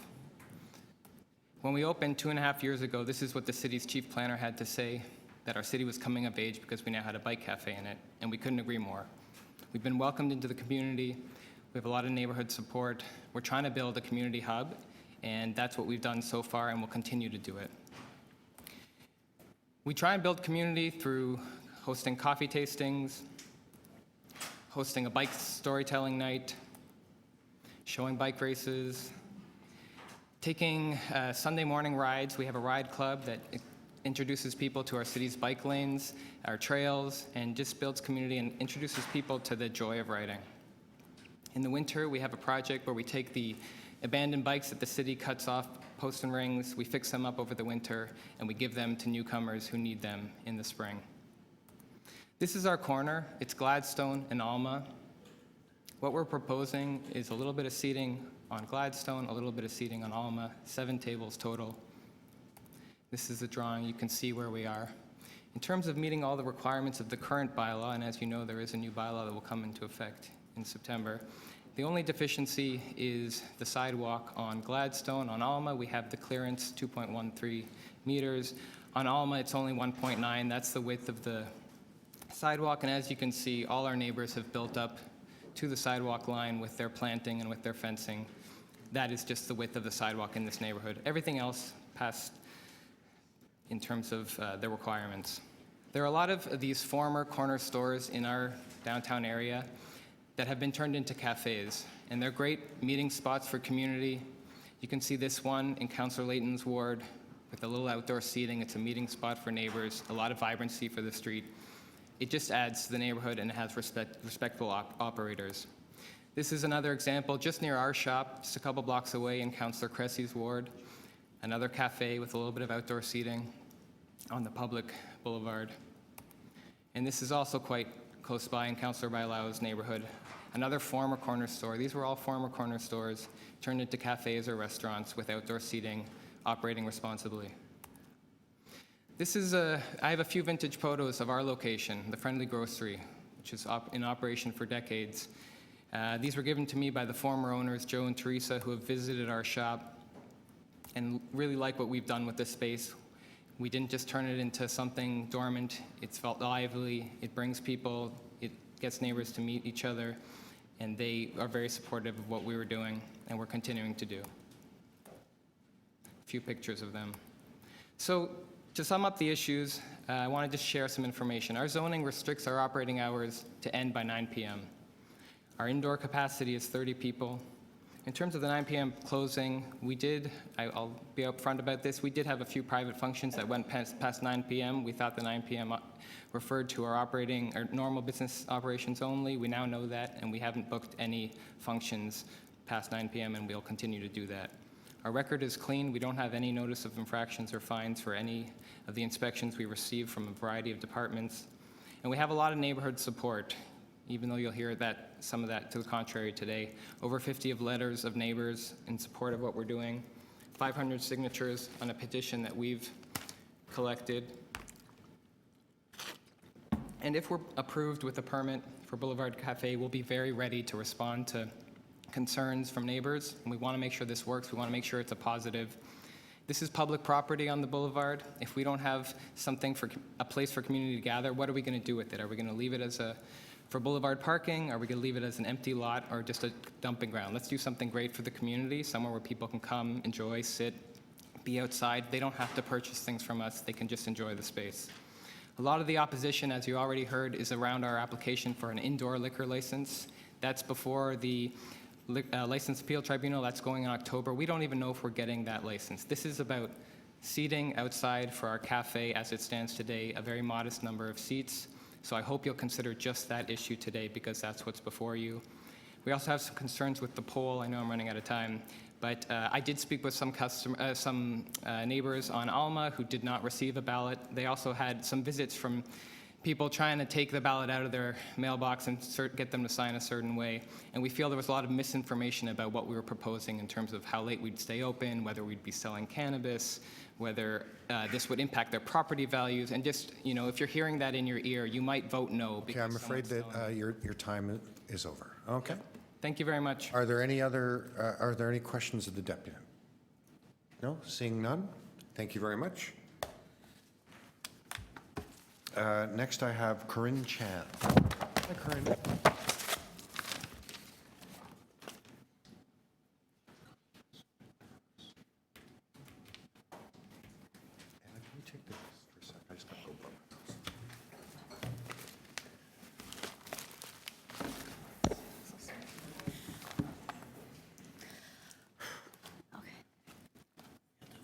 Hello, good afternoon. I'd like to start by thanking you for your time and thank you for serving our city. My name is Corinne Chan. I am a resident. I live with my family at 98 Gladstone Avenue. That's here on the map. I just wanted to share this map with you because I wanted to have you visualize what our neighborhood looks like. As you can see, 80 Gladstone is here where the business is. It is surrounded 360 degrees by residential homes. And the building itself is attached to a row of homes. I'm kind of here to speak on behalf of one of my neighbors who lives at 84 Gladstone, who is attached to the building itself. English isn't their first language, so they wanted to make sure that I was there to help represent their voice. What's highlighted in the map in yellow is actually to just demonstrate the majority of homes who are in opposition of the Boulevard Cafe permit. We've collected over 400 signatures for our petition, and within that petition, we have 141 signatures within the 120-meter radius of the business at 80 Gladstone. One of my, I guess, main concerns is despite the fact that the city staff has recommended the patio to be denied, and we are here dealing with the appeal process, the owner is at this time still operating outdoor seating on the Alma Avenue flank.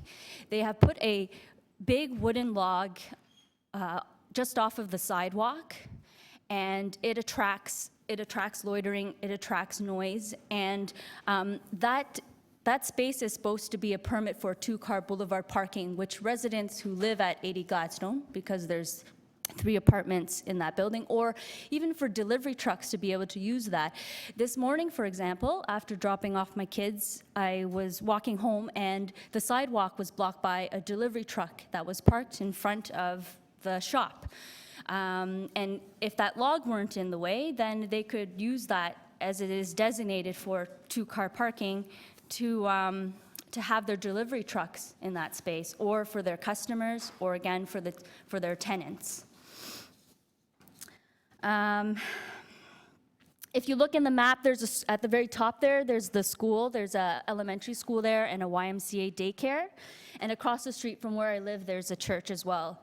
So the neighborhood's kind of a mix of young families, longtime elderly residents, and families who lived there for many generations.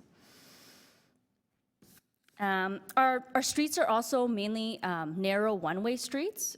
So our concern is that this address was not zoned for outdoor seating initially. Again, that area that they're currently using with the log for sitting down is for boulevard parking. It's mostly the disregard and recklessness that the owner has demonstrated. It's been a bit of a pattern. It's negatively impacted our community. It's put a strain on us residents, and it's partly because they have been violating municipal bylaws, such as going over their allowed hours of operations, but also operating as a venue rental for parties, and using that space over capacity. We had a community meeting with Anna Bilal about our concerns about a liquor license application back in February. There was about 100 people in the room, and the owner had told us, all us neighbors, that moving forward, he would not operate any special events past 9 p.m. 2 nights later, on a weeknight, a school night, he had his special events party, and there were patrons still in there up till 10:30 p.m. Aside from further expanding his business by advertising a patio, they've also been advertising as a venue rental for parties, including weddings. Again, I'll just summarize, but this address was not zoned for increased seating outdoors. It would really affect the flow of traffic, not only for pedestrians, for cars, but also for the cyclists. And thank you for listening to our concerns. And I just wish to ask, as residents and as your constituents, that you please consider and please respectfully support the city staff's decision to deny 80 Gladstone's Boulevard Cafe. Thank you. Thank you. Are there any questions of the deputy? No? Thank you very much. Next, I have Bill Icosipantaros. Please tell me I got that right. Yes.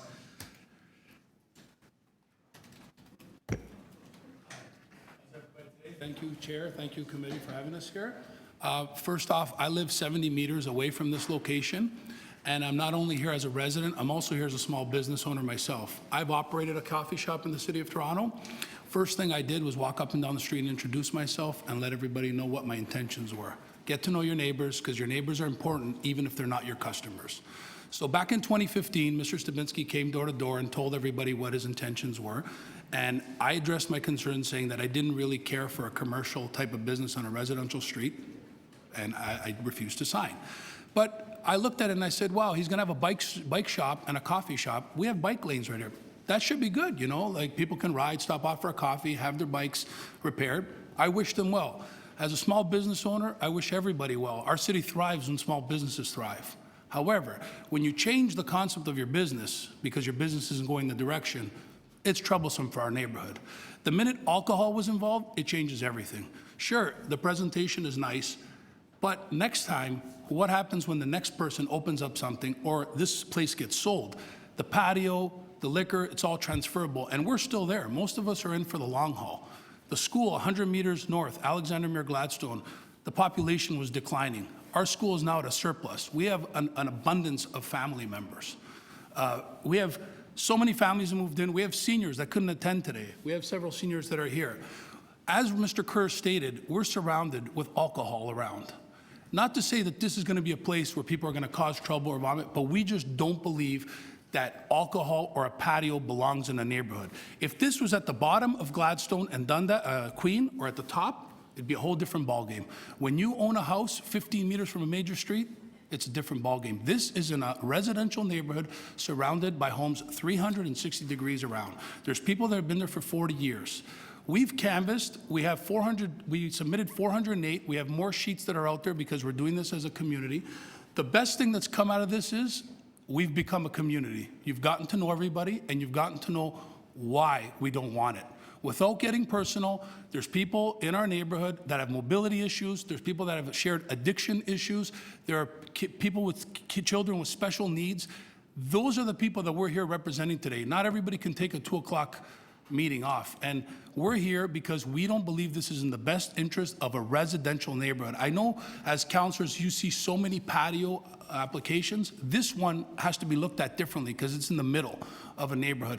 And I know Mr. Stabinsky asked that you look at it differently, but realistically, alcohol is in play. We have a case on October 22nd, and the AGCO, I'm sure every one of you councilors have had multiple files at the AGCO.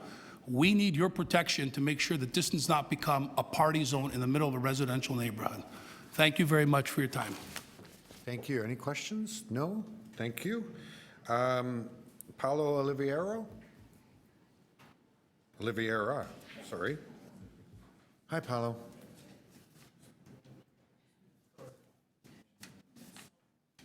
It's all good. It's all good. Take your time. Settle in comfortably. If you could just have everyone who's in front of us introduce them so we know who we're talking to. English, can I introduce them for you? Yeah, please. Sure. So I'm Paul Oliveira. This is my mom, Maria Oliveira. That's my dad, Jose Oliveira. Sorry, I'm not really comfortable speaking. Oh, just relax. We're all good people here. Thanks. So we live approximately 3.3 meters away from the property line from the establishment. We're less than 25 meters from the zone patio, that proposed patio. My parents have been there for 45 years. My dad's loves his garden. He's out there all the time. My mom's always outside on the veranda. Sorry. There's a log on the property, as you've heard, where people sit 2, 3, 4 o'clock in the morning. Sound at that hour travels. We are disturbed by it. So the log is illegal. It shouldn't be there. It was placed there by the owner. Sorry. So also, I've made many calls to 311, and they have this 2-day inspection, which really no one's going to be hanging around for 2 days making noise. So they don't really do anything, to be honest with you. Also, there was a vote, as you heard, on our street, Alma, because we will be affected by it, and the vote was 38-7. So that's a pretty lopsided vote. So I don't understand why we're here if the people who are affected by this patio every day have spoken loudly and has raised their voices about having this patio and in their neighborhood. And also, I'm just, there's been events at this establishment where the sidewalk has been blocked by bikes, and my mom couldn't get to church. She had to walk on the street. So it's not just my mom. There's many other seniors and young families with strollers pushing their kids around. Also, I'm just here to ask you guys to protect the families and the seniors in the neighborhood. And it is a neighborhood. I grew up there. They raised 7 kids. There's been many families that grew up there. There's the picture right at the bottom. That right there, that's the sidewalk my parents used to get to church. So they had to walk on the street. If a car comes around the corner, they're not jumping out of the way. So this is just going to be troublesome for everybody. Like Corinne's got a young family. She strolls with her kids in a stroller. This belongs on a major intersection. People have invested monies buying their homes to raise their families, and now all of a sudden we're being trying to force us to accept this patio. Meanwhile, we have spoken, we voted against it. And now we're here, this gentleman is here trying to force it down on us because we voted on it. It's been voted upon. I really don't understand why we're here. Sorry, I'm not very much into politics. I know everyone's got a right to appeal and stuff like that, but if it was 20 to 22, I understand, but it was lopsided. So I'm just really looking, as you guys as counselors, to look out for the seniors and the young families in the neighborhood. Thank you. Okay, thank you. Are there any questions of Paolo? No? Thank you very much, and pass our thanks on to your parents as well. Thank you. Thank you. Sophie Berg. Sophie here? Hi. Hi, Sophie. Hi, my name is Sophie Berg, and I am in favor of the application for the Boulevard addition to Fix. I moved into Gladstone near Fix in late 2017, and it has been a wonderful part of living in the neighborhood. In the summer of 2018, the patio was a great place to meet and bump into neighbors and friends. I think it's important for any neighborhood to have outdoor spaces where people can congregate, work, eat and drink, and spend time together during our short summer months. On top of that, inside seating at Fix is limited, and the cafe is almost always busy, so I feel it makes sense to expand the seating out to the patio. I go to Fix almost every day. I'm a freelancer and spend many hours there on my laptop. I can attest that the clientele are extremely respectful and are also mostly freelancers on their laptops or friends catching up. It has a warm and friendly vibe that I'm certain would carry over to an outdoor patio and wouldn't be a disturbance. Okay, thank you. Any questions? No? Thank you very much. Gabriella Kuntz.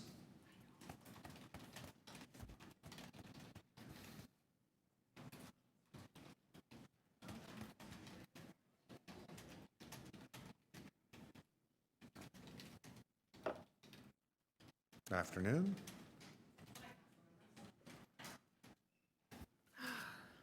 Go ahead. My name's Gabriella Kuntz. I live at 94 Gladstone Avenue. I've been a member of the community for 15 years. I'm a mother of 3 young children. My neighbor on 92 Gladstone Avenue wasn't able to come here today. She's a mother of 3 young children as well. I have 3 girls, she has 3 boys. I understand that one of the things that could be considered here today is the fact that the type of the business we're dealing with at 80 Gladstone is a bicycle shop and it's a cafe. I understand there's a lot of allure to that, and there is. I am a huge cyclist. My neighbor with 3 boys is a huge cyclist. I own one of those crazy Yuba bikes with the 3 seats on the back, and my neighbor got one too, so that she could transport her children all around the neighborhood. I really love the fact that my neighborhood in the last 15 years has grown. You've put in bike lanes. I can get to and from work on my bike. I love it. My neighbor does the same thing. I get my kids around everywhere with my bike. That's how I commute. But please, I urge you not to think of this appeal for a patio to do anything to do with a bike, because it doesn't have anything to do with bicycling. This is a patio that's illegal. The person before me that spoke talked about how she sat on it. Let's really think about that for a second, because that is a person who's sitting on an illegal patio. Fred will tell you that he's abiding by all the bylaws, but that is clear, right? We have it here, that it's being used illegally. It's a pattern of behavior. You've heard it from the neighbors here today. It is becoming a problem in our neighborhood. I don't want you to think of this particular petition to do anything with bikes. It's really about selling alcohol and food on a patio that really doesn't belong. It is a residential neighborhood. It really isn't about anything else other than that. And I've gone online. I have looked at all of your decisions from 2014 through to where we are today, trying to find some precedent where you were considering a patio in a residential neighborhood such as ours. And you know what? I couldn't find one. Because every single application that you've been dealing with has always been about a big residential neighborhood. And they have something on Bloor that fronts on a side street, or St. Clair that fronts on a little side street, or it's Bloor Street that fronts on a little side street. But we aren't them. You've seen the map that my neighbor Corinne has provided you. The map that Corinne has provided you shows that where this particular location is squarely in the middle. We are hiding between Queen and Dundas. We are a very small little neighborhood. We have a ton of children. My kids use the sidewalks to bike. My kids use the sidewalks to run and play, and I love it. But I want to protect our neighborhood. I don't want to have it where I've got to deal with a bar, or I've got to deal with a cafe and the noise and the people, and it's just not meant for that purpose. And I would really, really urge you not to consider that today on this appeal. The last thing I wanted to bring to your attention is when I was reading the appeal, I noticed that there is something called the Toronto, what is it called? It's the Complete Streets Guideline. It's the vibrant document that you talk about when you're deciding on streets. I had a good look at that document. I tried to figure out what is it that could make a street have a patio on it, because this is something that you consider when you're considering streets. When do we put a patio on it? And so I looked at it. So chapter 1.4 of the document speaks about the vision for complete streets. And it states, in quotes, "Streets should reflect the existing and planned function, scale, and character of the neighborhood and communities that surround them, respond and respect the local context and character in the city." The local context and character of our neighborhood is a tiny neighborhood. It isn't. We don't need another seating outside. We don't need another bar. We don't need anything of that nature. We want to keep it quiet. Chapter 1.5.2 points to the need to respect local context. The points of consideration under this heading include, in quotes, respecting and responding to existing and planned land uses, scales of buildings, setbacks, and to engage with residents and community groups to understand the neighborhood and its priorities. The neighbors have spoken. They've provided their opinion on it, and the priority isn't for this type of application. Can I ask you to wind up there? I am done now. Okay, very good. I'm watching. Thank you. Good job. Perfect timing then. Thank you very much. Are there any questions? No? Thank you, Gabriella. Leanna Archibald.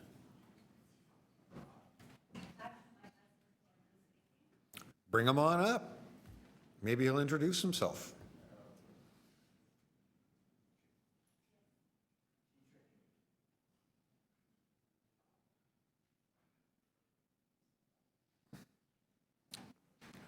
You just tell us your name, please, sir? My name is Kemp Archibald. I live at 9 Alma Avenue. Okay, you have 5 minutes, and you can see your time on the clock over to my right. Okay. Recently, the neighborhood that we live in became aware that the business known as Fix Bikes and Coffee was applying for a Boulevard Cafe permit. We strongly object to this application. My wife and I have lived in this neighborhood for 30 years and have enjoyed a strong family-based lifestyle. The addition of an outdoor patio designated for parties, weddings, and other social events that may go on late into the evening, coupled with alcohol consumption, which is a strong possibility, will severely influence the quality of life for residents. Some of the issues, the congestion, there's very little street parking in the area. Alma Avenue is kitty corner to Gladstone, within 100 feet of Fix Bikes and Coffee. Since the business arrived, parking is non-existent for residents and will only get worse with a potential bar and party zone that Fix Bikes could inevitably become. There's a traffic danger as well for families and children living in the area.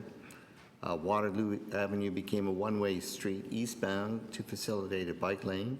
Vehicle traffic on Alma has increased dramatically since that happened. And with the a recent addition of the bike share station on Alma Avenue at Gladstone, driving, parking, and even maneuvering around the fixed bikes corner is quite stressful. Noise is another issue. An outdoor patio catering to social events such as weddings, as advertised by fixed bikes, will create a nightmare for residents. And possibly imagine 50 drunk party types in your backyard. Would you want that on a continuous basis? Quality of life is another issue. A neighborhood provides a great environment for raising a family. Toronto's little neighborhoods provide a safety zone and a relief from the noise and congestion of busy city life. It is a lifestyle that we as residents on Alva have chosen. The business known as Fixed Bikes and Coffee has also applied for a liquor license. A meeting of the community hosted by Anna Balliol, MPP, on February 25th was attended by concerned parents and neighbors living in the vicinity of Fixed Bikes and Coffee. The community's objections to this were mixing liquor with bicycle riding is problematic. To make it worse, the cafe is located one street away from a public school. Liquor-related accidents are inevitable. Who monitors the patrons? Public alcohol consumption is anticipated to result in excessive noise and disruption of a normal family life in the community. Right now, we have a nice, quiet community, and that's one of the enjoyable things about it. Increased parking issues on our already crowded street, which relies on street parkings for its residents, will again be affected by the traffic from opening up this patio.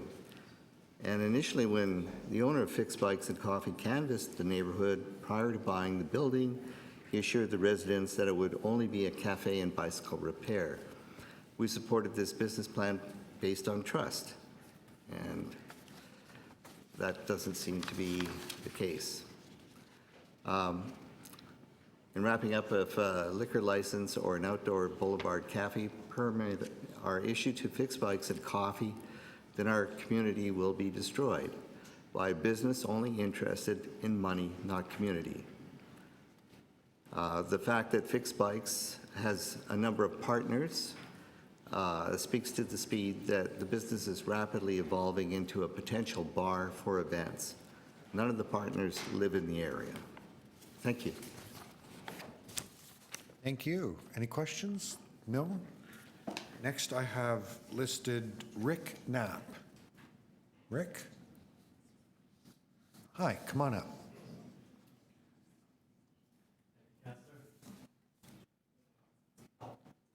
So my name is Rick Knapp. I live at 107 Gladstone.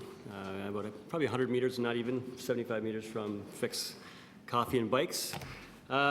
I started going to Fix when Fred first opened up 2.5 years ago, and I've been a regular attendee of the space. I think it's a great neighborhood meeting place. Obviously, I'm here to support the application for the patio.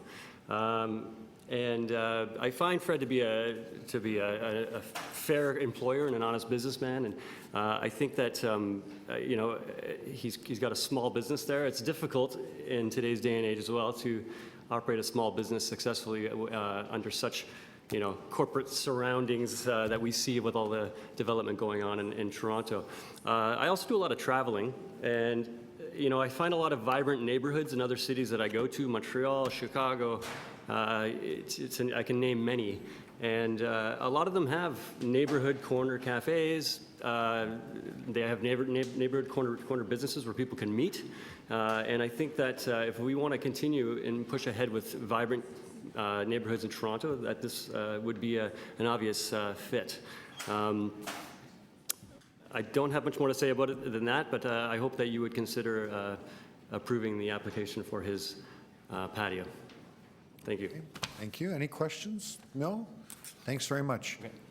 That concludes the list of people I have down. Are there any other members of the public? If you could come forward, sir.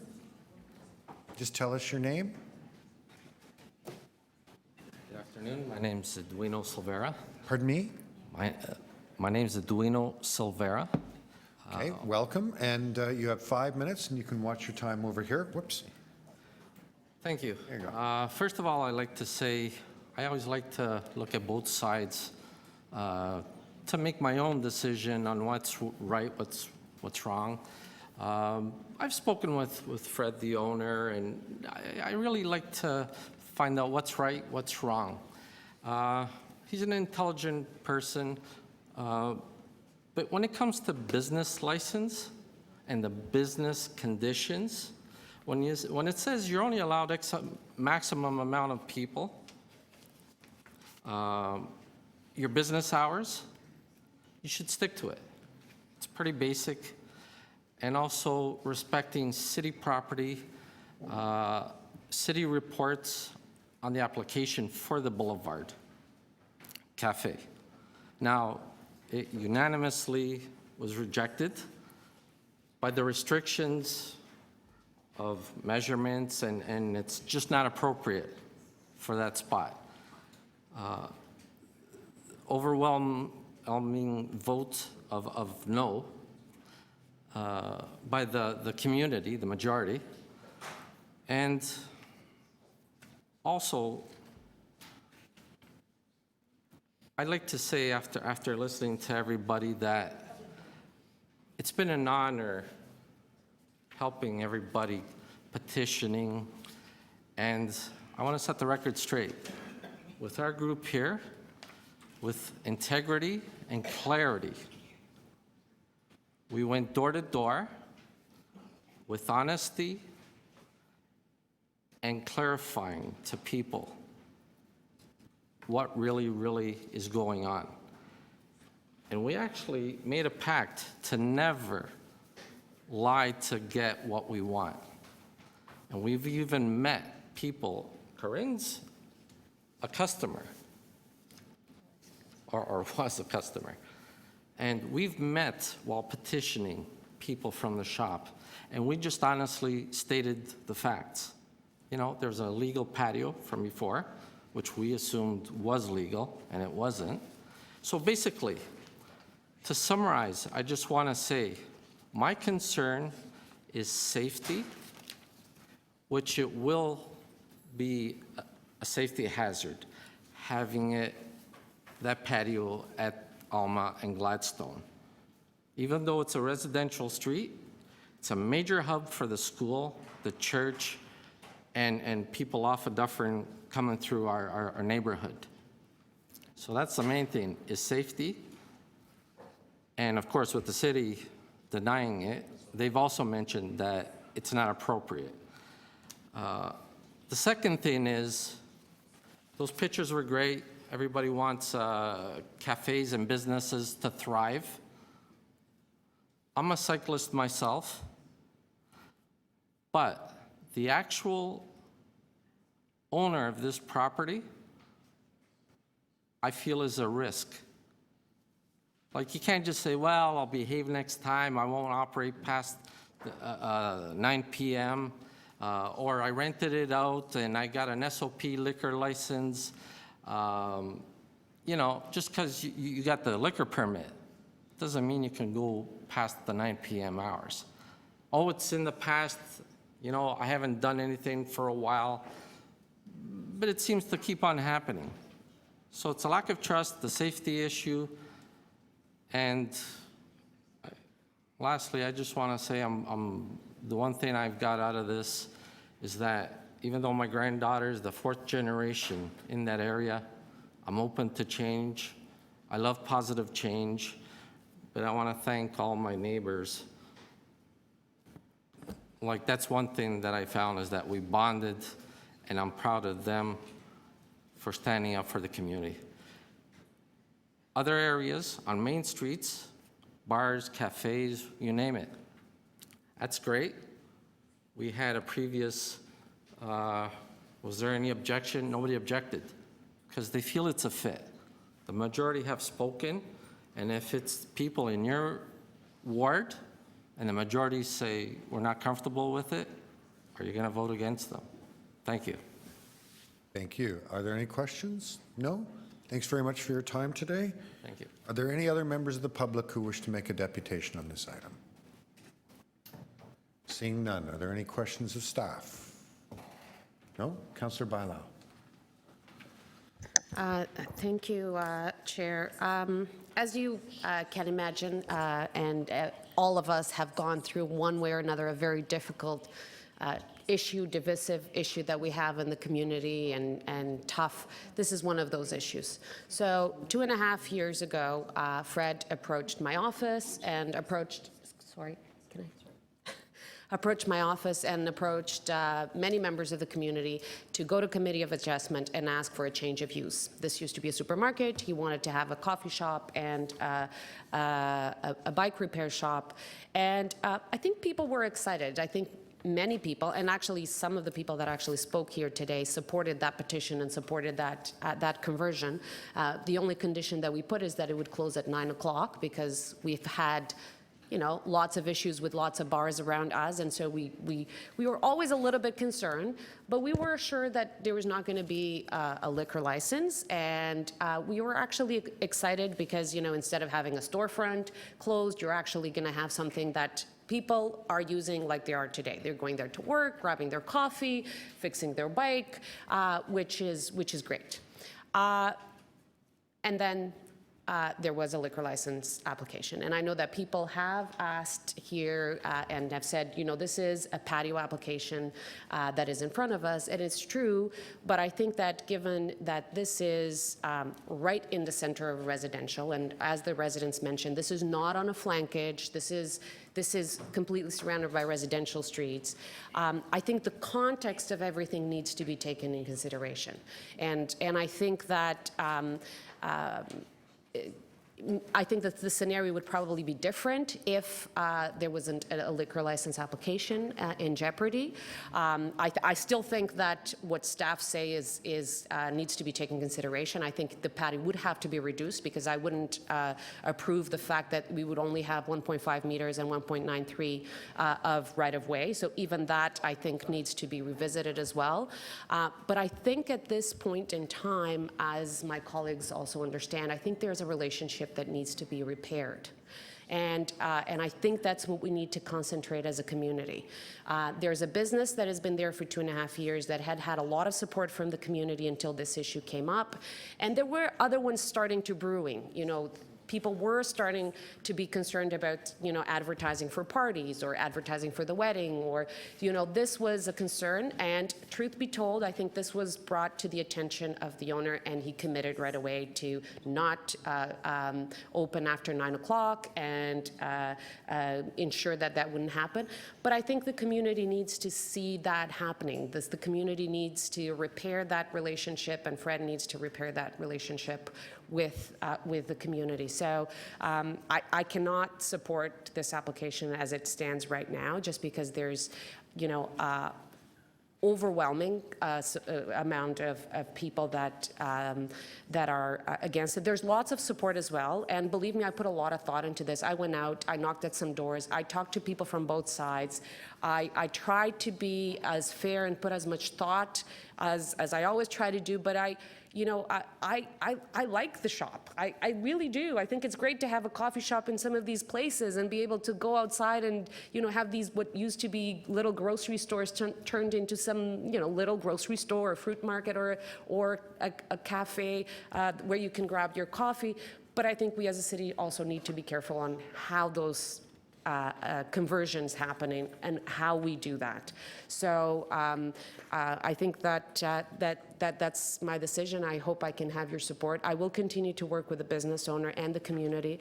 I think that this is a community that is changing, and it is a community that, most importantly, I think needs to repair this relationship. I think that everybody wants the establishment to succeed and to grow, but to be considerate of the concerns of the neighbors and everybody around. So I'm committed to working and trying to bring things and people together, but at this point in time, I think maybe at a later time, maybe as the relationship gets repaired, but at this point in time, I think that we need to concentrate on repairing that relationship.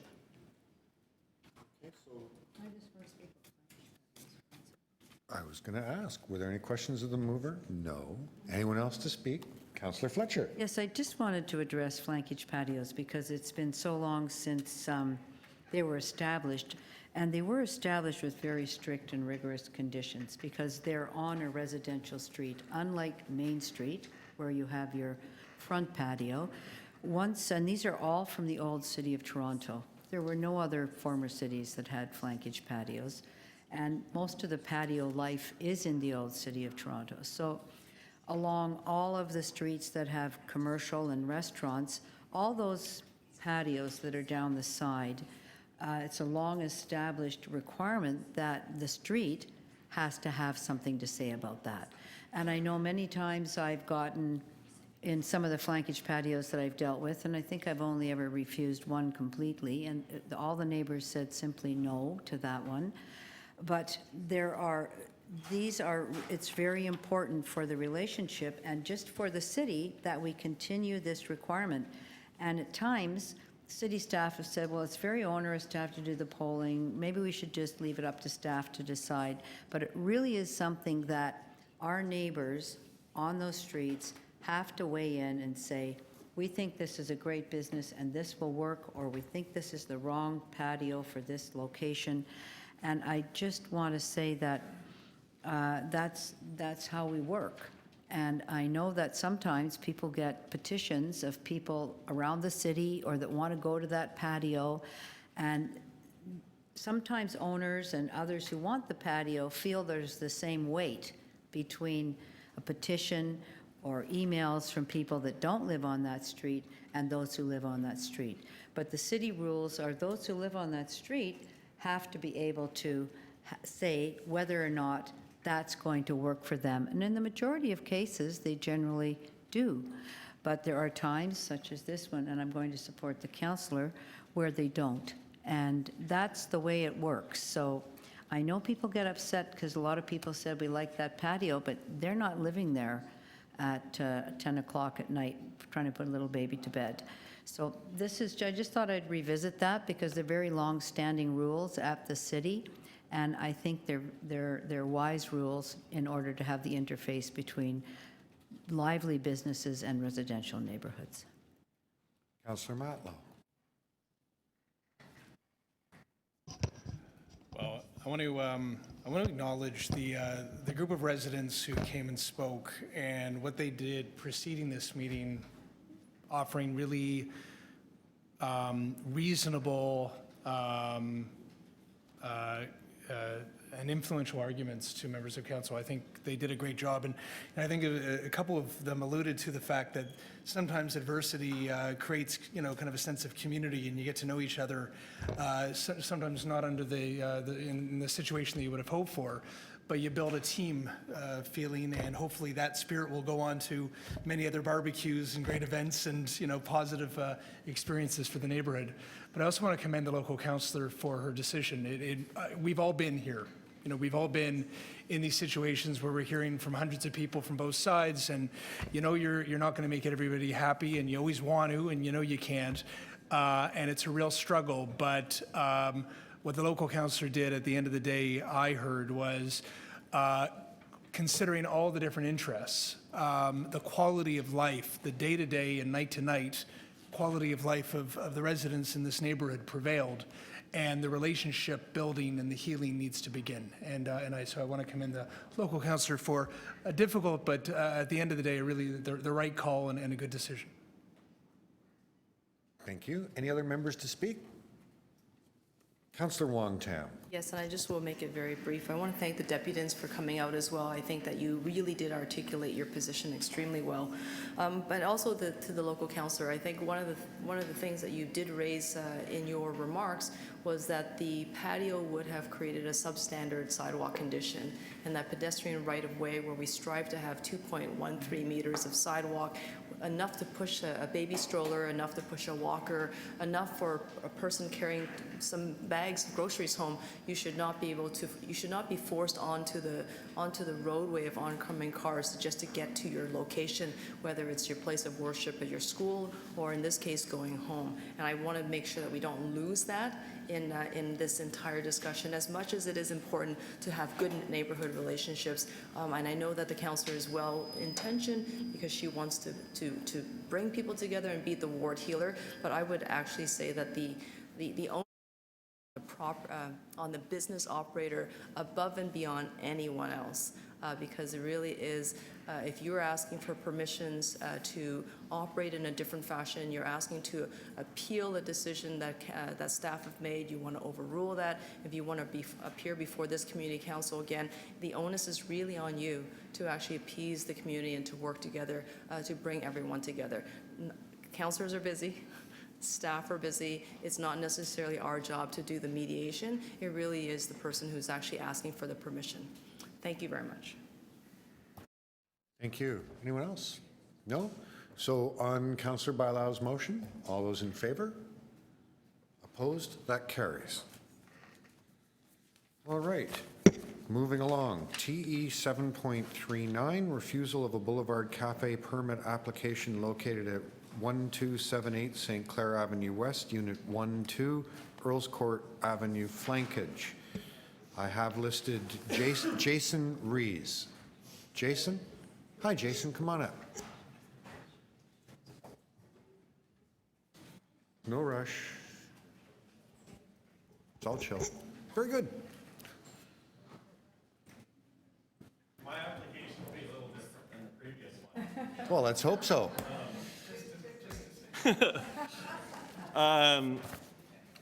The main issue with my patio is it is a bit close to residential, but I am on a main street and I'm with flankage. And the other problem is that I decided that a black metal fence would be ugly. So I built a cedar fence instead with beautiful flowers. And this is against the bylaw. I also left plenty of room for strollers to get by.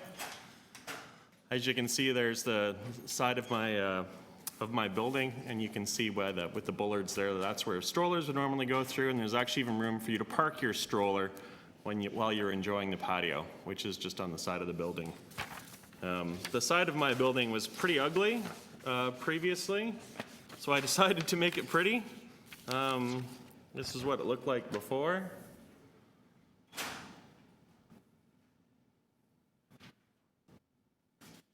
Now it looks a little different. I took a lot of photos.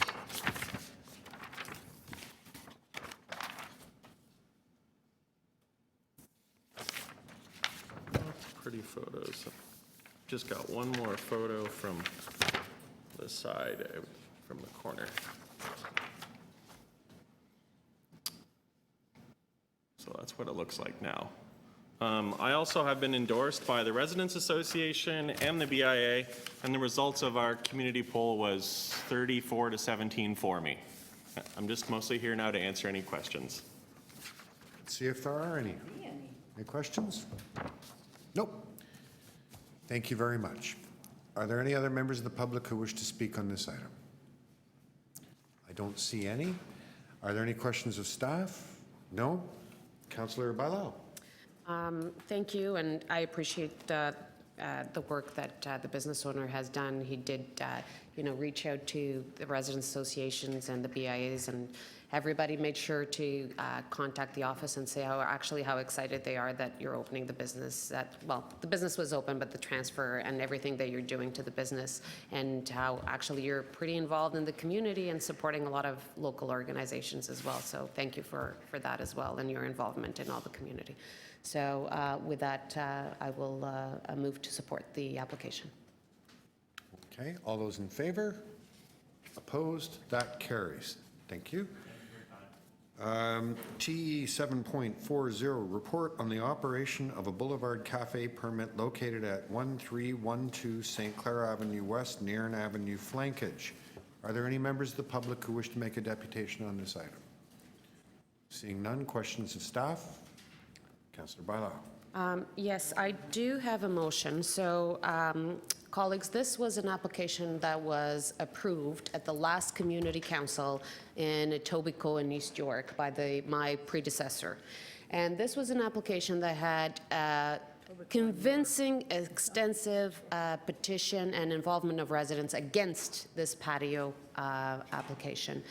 And then the local councillor actually wanted to ask staff to revoke it right after, but the permit had already been given. Now, we've been paying close attention, being in contact with the applicants, with the residents, and the position is maintained, and so therefore I am asking to be considered the revoking of this patio application, given that people don't believe it is in the best public interest. Which one is that? This is the Belvedere. Okay. Any questions of the mover? Anyone else to speak? No? 40, right? On the item. All those in favor? Opposed? That carries.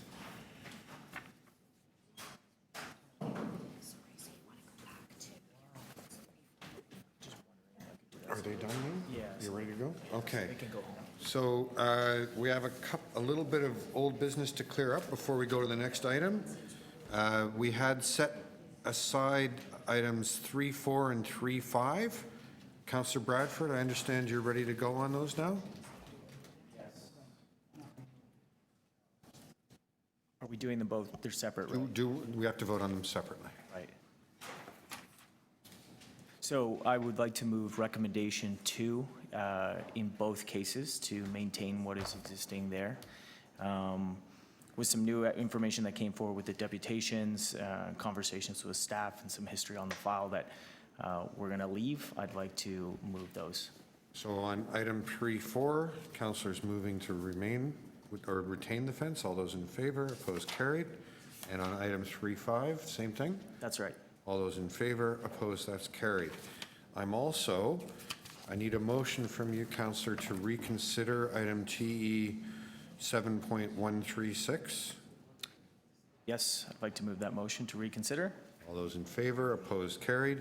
Members, you will have a revised motion that's been circulated to you with a recommendation. Councillor Bradford? Yep, I just got the recommendation mixed up in our correspondence. I would like to move for this to be approved. Been out to the site, worked with them many times. It's very minor, and this is what we would like to see on Danforth.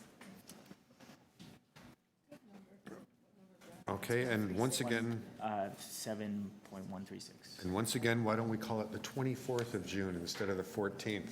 There you go. Just thanks. free advice. Great advice. Okay. All right. So on Councillor Bradford's revised motion, all those in favor, opposed, carried. Councillor Layton, there's an item you wanted to introduce as new business at 4 o'clock in the afternoon. Go for it. Yes, thank you very much. I've now misplaced it. About requesting staff report back on a laneway naming. There's a pending significant anniversary, and it was just brought to me earlier today. I thought, hey, let's just add another item to an already enormous agenda. Why not? Why not? Not like anyone's going to care. So, and with that, I'd love to just move the recommendation in my letter, if that's okay. Okay, so to introduce it, all in favor, opposed, carried. And on the recommendation in the letter, all in favor, opposed, carried. Oh, Okay. you, Is he the current operator of that? Was he operating that up till now, or was it his son? operating now is his son. Okay. He's not around anymore. Can I ask the mover a question? We're just checking. Well, there might be consequences, but nevertheless, you go right ahead. Councillor Layton, do you recognize, by moving this motion, what's at stake? Well, it's very rare that I would write a motion like this, but I'd like to say that it's quite well done. This is a bloody good motion.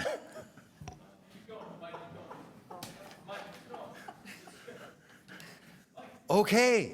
So Will the sign be congratulations to you 6 ounces two. or 8 Are ounces? there any other members of the committee who wish to speak on this item? Okay. On the motion, all those in favor, opposed, carried. We've seen it. It's been circulated. The clerk is much faster than the human eye. Okay, now, I'd say that was a decent performance, but I'm just giving it a medium rating. I can't even. Okay. Item TE 7.41, refusal of a Boulevard Cafe permit application located at 75 Portland Street. Are there any members of the public who wish to make a deputation? Are there any questions of staff? Councillor Cressy. So I have an amendment, which is I'm going to move a motion to approve the patio with conditions. And there they are. Okay. All those in favor? Opposed? Carried. TE 7.42, refusal of an application for a Boulevard Cafe permit located at 488 Wellington Street West. There is a member of the public. Thank you. I'm tired of listening to their jokes, so maybe you can do a better job. I've heard. What's your name, sir? My name is Simon Benstead. I'm the proprietor of Marvin Restaurant, which is located at 488 Wellington Street West, which is the location in question. Marvin has been operating continuously at that location since 2003. I have been the proprietor continuously during that time. We had a Boulevard Cafe permit in place until approximately 2007, 2008, at which time there was a change of general management. That manager, who was under my supervision, unfortunately, we failed to renew that Boulevard license. A new general manager several months ago reached out to the city to confirm the license, only to learn that it was no longer valid. So we essentially reapplied. From my understanding, the conditions that were not suitable were the outdoor speakers. We had a garage shed or like a storage shed, and we also had a concrete planter box. All three of those things have been removed. The only remaining issue was that in order to build a deck on a patio location, you have to have a 5% incline or decline. Ours is like 3.5%. To make a long story short, I'm simply requesting that we're able to continue using the patio in the same way we've been using it for the last 16 years. Okay, any questions? No? Thank you very much. Thank you. Any other members of the public who wish to make a deputation on this item? Seeing none. Questions of staff? Councillor Cressy. So I have an amendment, if it can be put on the screen, which is I'm going to move a motion to approve the patio. And there are conditions there which the proprietor just spoke to around amplified noise. So. All good. Okay. Any questions of the mover? No. Anyone else to move? All those in favor? Opposed? Carried. Item TE 7.43, refusal of a Boulevard Cafe permit application located at 798 Bloor Street West. Are there any members of the public who wish to make a deputation on this item? Seeing none. Questions of staff? No. Councillor Layton. There's not even a restaurant there. It's been papered up windows for years. So I'm really not clear what's going on the site. And they only came to me just yesterday. So we're going to defer this for a couple months and see what happens. Okay, so on the motion to defer, all those in favor, opposed, carried. Item TE 7.44, refusal of a Boulevard Cafe permit application located at 4-1 through 4-3 Clinton Street, commercial frontage of College Street. Are there any members of the public who wish to make a deputation on this item? I see none. Any questions of staff? No. Councillor Layton. So we haven't heard from the proprietors on this. It's actually a College Street address, and it's very small. It's been there in the past, so I'm just going to defer it indefinitely with hope that they come in with a reasonable proposal. All those in favor of the motion to defer? Opposed? Carried. Item TE 7.45, refusal of a Boulevard Cafe permit application located at 768 Dundas Street West, Markham Street flankage. Are there any members of the public who wish to make a deputation on this item? Seeing none. Any questions to staff? No. Councillor Layton. We're still working with the applicant and community on whether or not we can find some conditions that would allow it to proceed. It's a flankage patio well back into the residential zone. And when we flyered, we drafted a flyer in multiple languages because it was clear that that needed to be done, and we got a lot of different responses that weren't exactly favorable once we actually reached out in multiple languages. So we're hoping to work through some of that, but we're not quite there, so I'm going to put forward an indefinite deferral. On the motion to defer, all those in favor, opposed, carried. Item TE 7.46, application for a Boulevard Cafe permit located at 519 Danforth Avenue, Frontage, and Fenwick Avenue, flankage. I have a deputant listed, John Panagakos. Are you here, John? No? Are there any other members of the public who wish to make a deputation on this item? Seeing none. Questions of staff? No? Councillor Fletcher. I met Mr. Panagakos earlier and have a revised patio drawing that he submitted, revised attachment 1 that's been circulated, and we'll move to approve that as the flankage patio and look for some noise mitigation to the neighbors to the south, and let's hear about how well that's going in a year's time at the October 2020 meeting of Toronto and East York Community Council. And just to thank the staff for working along. It was a difficult one, and I will just take note that often, I've heard this earlier today, real estate agents sell places and then say, oh yes, it's got a Boulevard Cafe or a flankage cafe, when actually the transfer hasn't been completed, and times actually it's expired and they still have done that. And it's, just tell everybody, check with the city, not your real estate agent. So with that, I'll move that motion, Mr. Chair, and thank everybody for helping us get to the finish line on this. Questions of the mover? No? Anyone else to speak? No? All those in favor? Opposed? That's carried. Item T 7.47, refusal of a Boulevard Cafe permit application located at 1148 Queen Street East, Cody Avenue, flankage.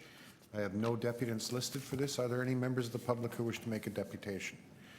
Seeing none. Questions of staff? No? Councillor Fletcher. Yes, I'm going to move to approve.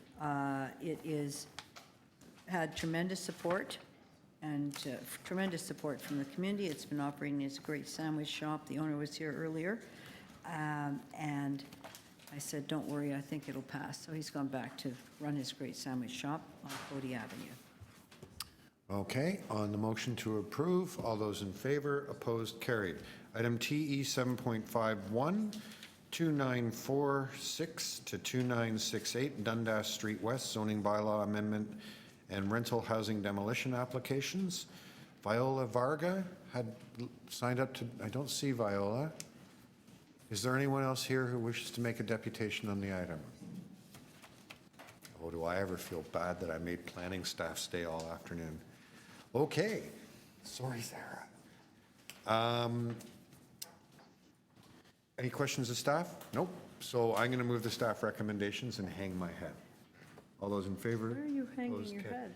Well, I could have got rid of it this morning, but we had a deputy listed. Sarah works in Etobicoke and had to stay here all day.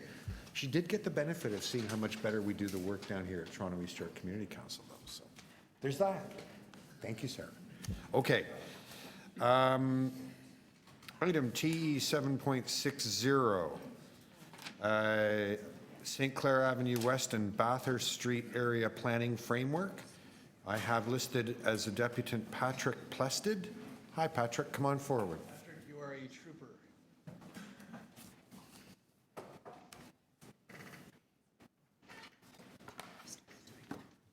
Hello again.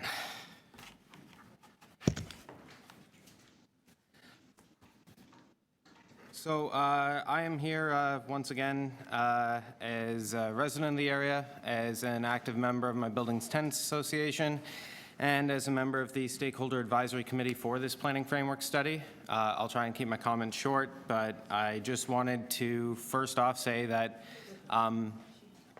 speaking for myself and speaking for tenants in my building, we consulted, I believe, 12 tenants at meetings and then a few others outside of meetings in coming to the letter that we wrote. Support was essentially unanimous for the planning framework among our tenants, and I myself think that it is an extraordinarily positive document for the future of this area. And I'd just like to cite three aspects of it that I think and that tenants have expressed are particularly positive. One is the character area of Upper Vaughan Village, which is character area A in the planning framework. We feel that the framework captures the existing character of the area extraordinarily well, but also identifies its opportunities for future commercial and residential development, and does an excellent job of balancing the preservation of the existing character while providing opportunities to build up those future residential and commercial developments and create more of a community street feel, which is what the framework identified. And tenants were also extremely in favor of a number of the recommendations made for the, what is termed the Station District. That is the area around St. Mike's, and the TTC station at St. Clair West. This area currently acts as a bit of a vacuum when it should be a community hub, and the planning framework does an exceptional job of guiding this area towards being that sort of central hub to connect all of the various areas that are contained within the planning framework and create a space that acts as a center for them, connects the community, and provides people with a place to come together. Finally, all of the public realm network improvements, but in particular the ones within the Station District, tenants overwhelmingly were in favor of. I cannot tell you just how excited some of our tenants were to hear about some of these suggestions. Of course, we do understand that this is a framework and that it is in many ways an aspirational document, but we feel that the suggestions contained within the document for the public realm would greatly improve the area, and in particular for the Station District, that they would be essential to creating that sort of connected community hub feel that I talked about just a moment before. And I'll wrap it up there, given that we're running a little bit late. Thank you. Are there any questions? No, seeing none. Thank you very much. Are there any other members of the public who wish to make a deputation on this item? Please do come forward. If you could begin by telling us your name. Sure. Hi, I'm Justin Woodward. I'm a resident of the area. I've owned a house there on Raglan since 2010. Yeah, so I guess I'm just here. I've been talking quite a lot with my neighbors, some of which have been members of the community for much longer than I have. One thing we've been just trying to really get our head around is what this means for the community and what this means for our street in particular on Raglan. Generally, I would say there has been confusion, at least in the north end of Raglan, about what this means and the consultation process with us. And so I would just say we have felt that this has been somewhat rushed, and the study itself, I think, typically can be longer, and just voicing a concern on really what this means for us and you know, the length of time that's gone into this. So appreciate that. Okay. Are there any questions? Seeing none, thank you very much for your time. Are there any other members of the public? Come on. The water's fine. Hello, thank you. My name is Christine Jackson. Hi, Christine. You have 5 minutes. Okay, I won't take that much time. I live on Raglan Avenue. I've lived in the community for 30 years in both rental properties and currently as a homeowner. Really happy to see that there's a planning framework coming forward. However, I share my neighbor Justin's concern around I only became aware of the document this morning, so I cleared my schedule to be here. And I hope that there will be ample time, and more community consultation to consider a planning framework for our community. Raglan Avenue, I love the diversity of our community on Raglan and beyond. We live close to the subway and to the streetcar, which makes it an area that is very accessible.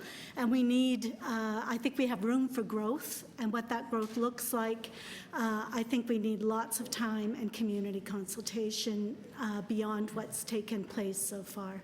Thank you. Thank you. Any questions? No? Thank you very much. Are there any other members of the public who wish to make a deputation on this item? I see none. Are there any questions of staff? No. Councillor Matlow, speak. Thank you, Mr. Chair. So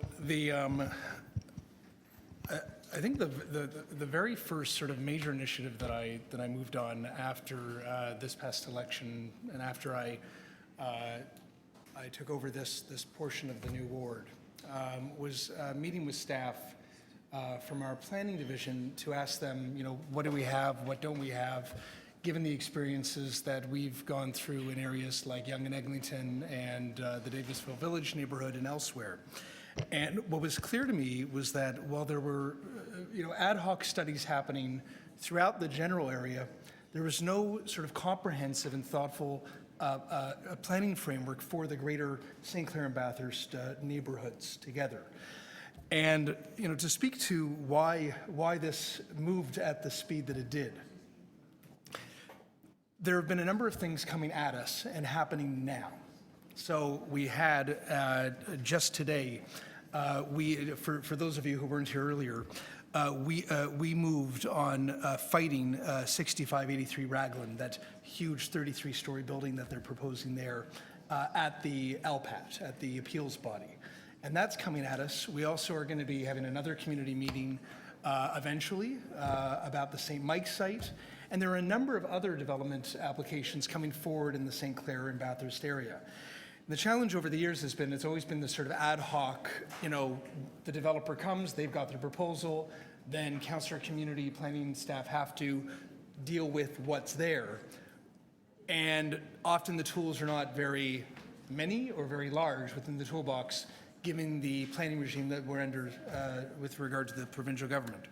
So it was important to me and it was important to our planning staff to have a framework that we could build on to be able to cite, this is the community and the city's vision, aspirational document, as was alluded to earlier, for what we'd like to see, rather than always reacting to the development industry's narrative about what they want to make as much money with as many and as much as they can build.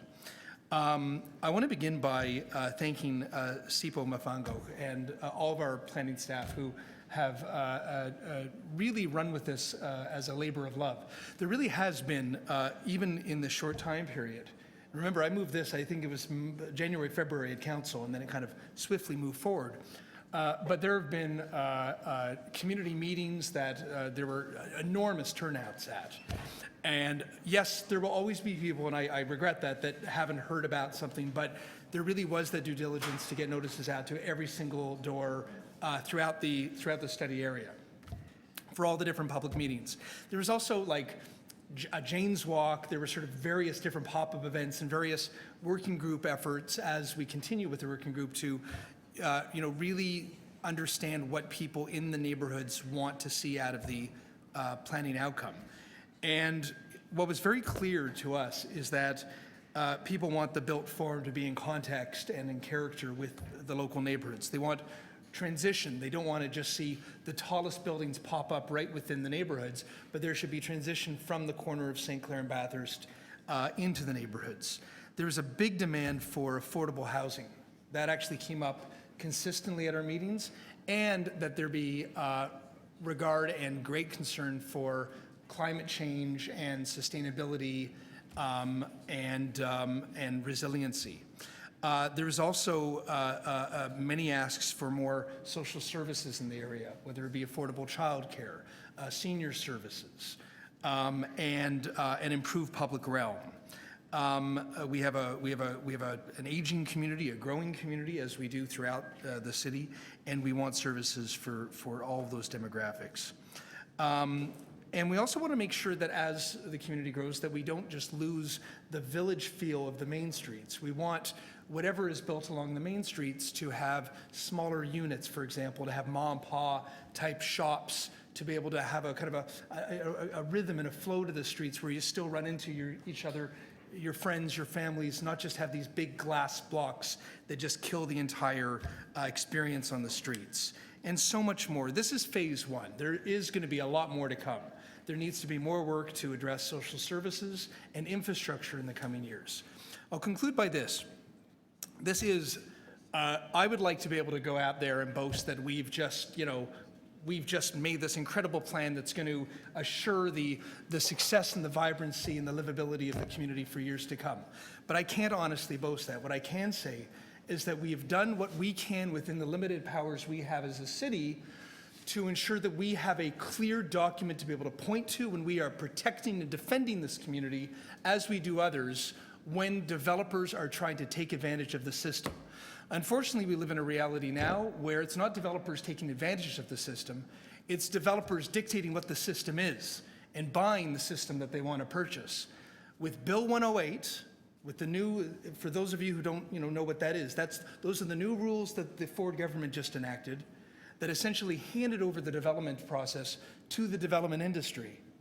It's more important than ever that we have everything we can on the ground to be able to point to when we're fighting at the Ontario Municipal Board. It's called the LPAT, but they're bringing back the old developer-friendly rules to be able to say, no, we actually have a plan at the city level.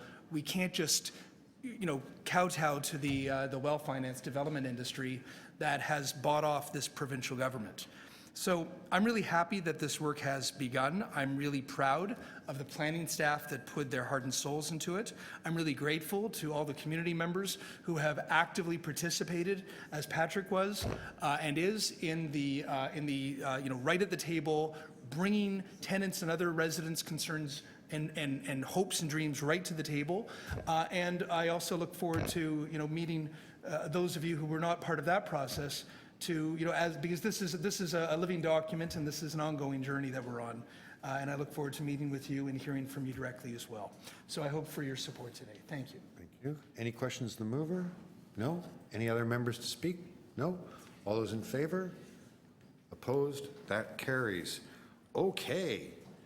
Now we get to the highlight of the business.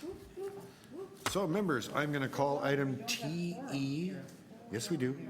TE 7.78, residential on-street permit parking, results of community consultation and potential implementation plan. I have listed Victoria Ruby. Victoria? Hi, Victoria, come on up.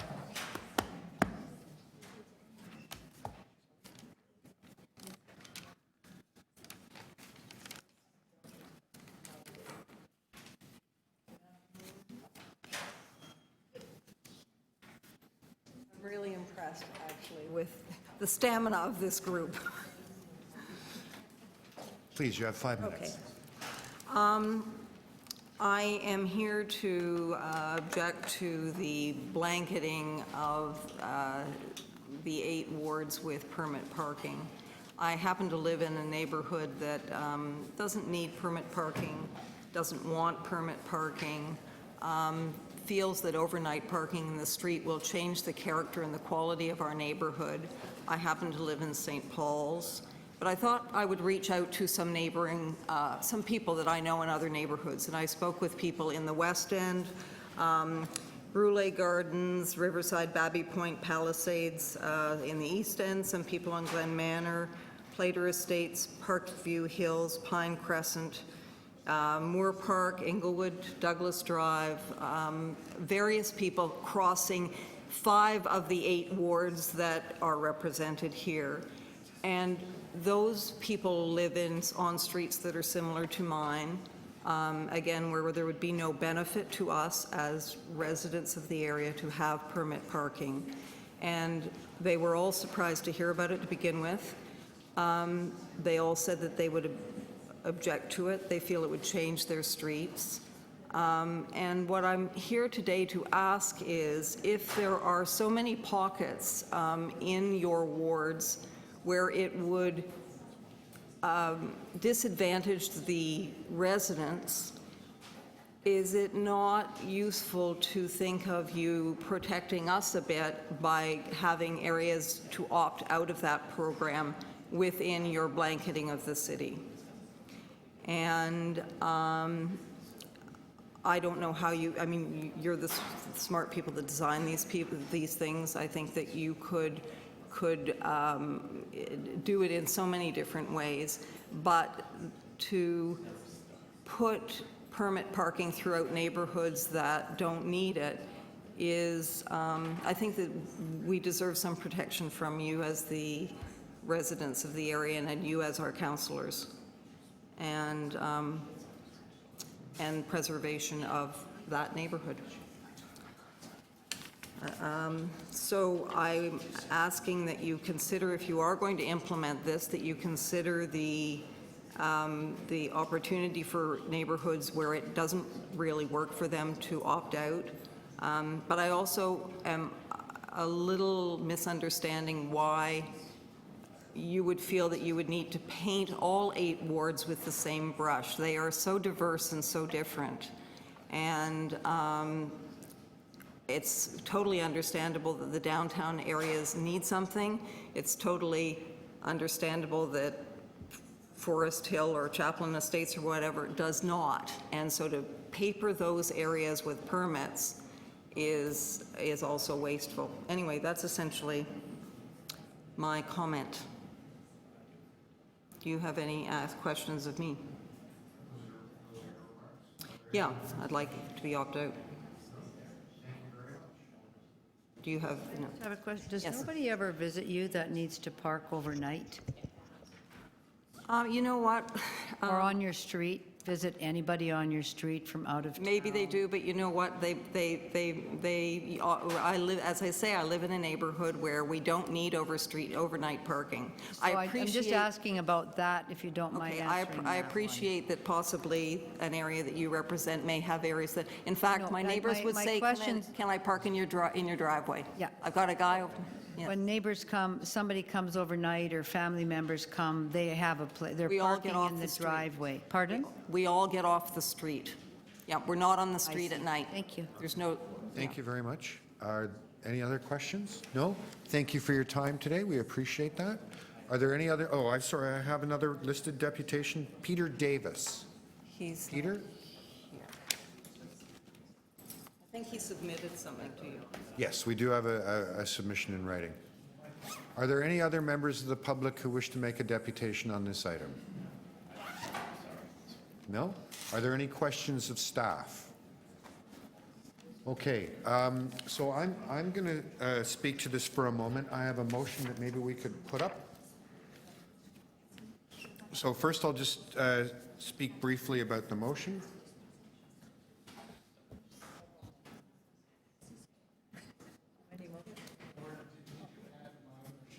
I think you decided to do yours separately, right, Josh? And that's fine. And that's fine. Yeah. They have a problem. Okay, so my motion is as follows, that we request the Director of Permits and Enforcement Transportation Services to review and report on October 10th, A, proposed area boundaries for on-street permit parking in wards 4, 9, and 14. B, the feasibility of polling all streets in Ward 19, which are located within an existing permit parking area, but do not currently have permit parking.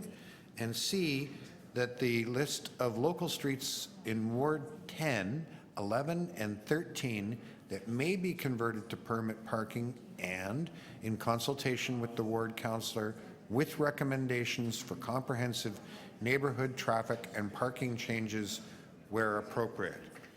So this is going to take a little moment to explain. First of all,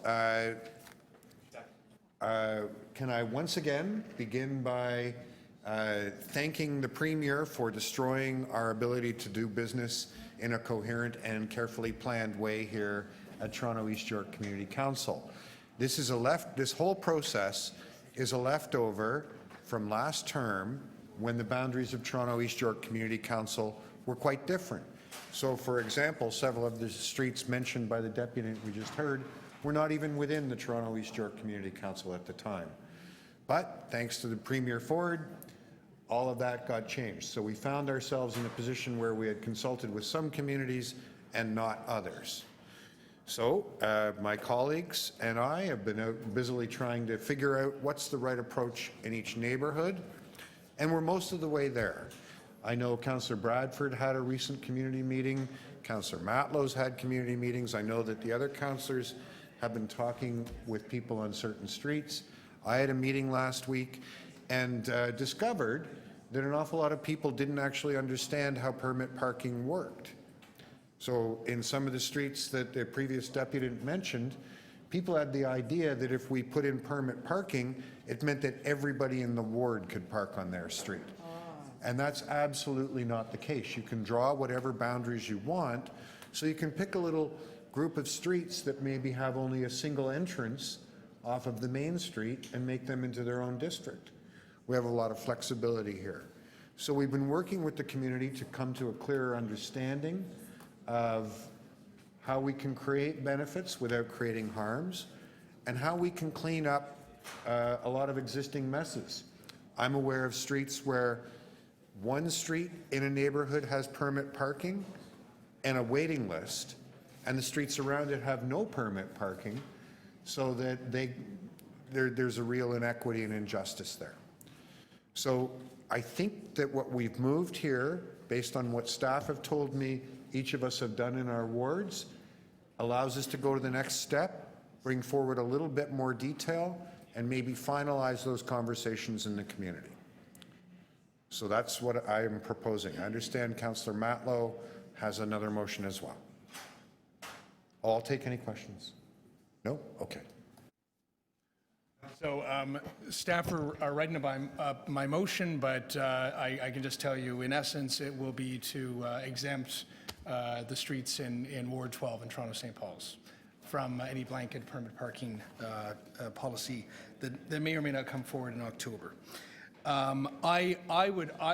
I had it my way,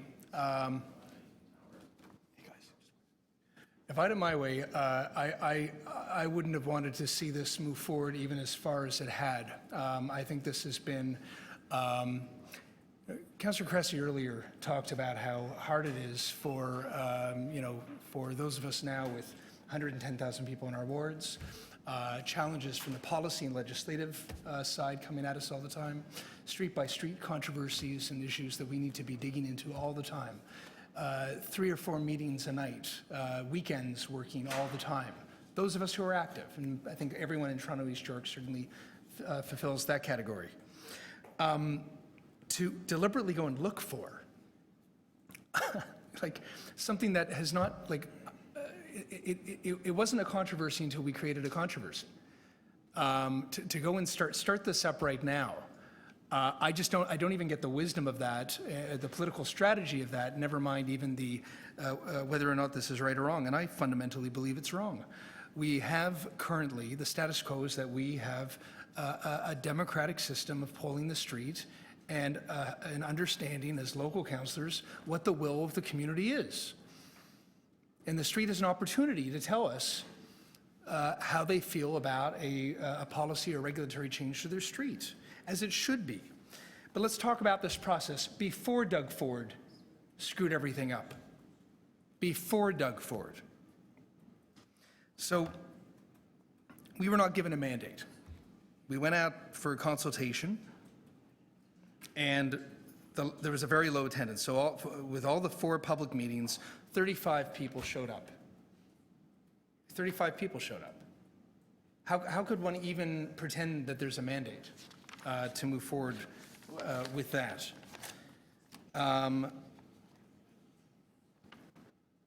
Staff have also said that if this was approved the way that it was originally suggested, over 5 years it would cost $6.2 million in the first 5 years. And then it would be $449,000 annually. And staff estimate that it would be $1.7 million in annual revenue from this program. So they would have to figure out initially even how to staff it up and where does that money come from. They'd have to set up basically like a much bigger shop to deal with this. And I don't think that they were ready for that, nor did they advise it. Staff actually never recommended this in the first place. This was a completely political initiative. This was not a staff recommended project. So I would like to just stop all this right now. That being said, I recognize that some of you want to pursue it in your own wards. I disagree with you. but I also recognize your right by the privilege of being elected to represent that community, to have that conversation in your community.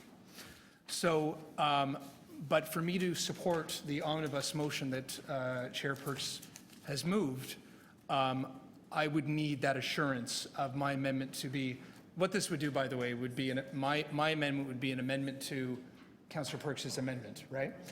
So I would end up being able to support the whole thing, very candidly, just so I can get that insurance policy that my ward will not be affected by what those of you who want to go in this direction will go in. I will intend, by the way, to try to kill it in October.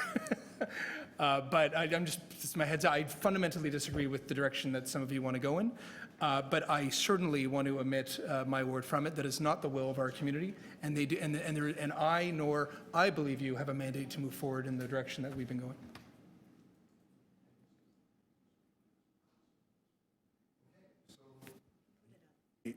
Have they got it written up? So we want to treat this as an amendment to my motion, Councillor? Is that what I heard you say? I was advised by the clerk that that is the way that it has to be. That's okay. That's okay. Fair enough. We're just having okay. So if you can just take a moment.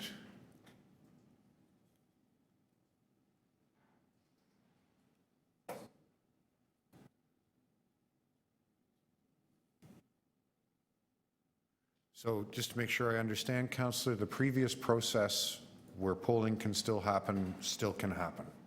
What this does is that Just that one little piece I want to understand. Yeah, it keeps the status quo on all the streets in Toronto, St. Paul's that currently are not part of the program. Right, meaning that polling can still happen. Yes. Okay, very good. Okay. I just have one question. One of the reasons why this came up was because of the numerous applications for front yard parking on streets that aren't permit streets. And I think you'll recall a number of those. And we'd say to the applicant, well, why don't you park on the street rather than apply for front yard parking? And they would say, because there isn't any permit parking. And I don't think you've had too many front yard parking permits come to this council in a while. At least since we've started, we haven't had any. But there were an awful lot in the last term. Do you recall those? I was here just as you, and I recall that there were times that there were several. There were other agendas where there were none. Kind of depends on the month.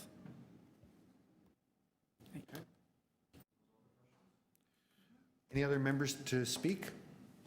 Councillor Bradford? Speak very quickly. I want to thank the chair and my colleagues here for bringing this motion forward at this point. I think it allows us to move forward on the motion that's kind of carried through a number of terms of council here and is before us today. I share many of the sentiments of Councillor Matlow.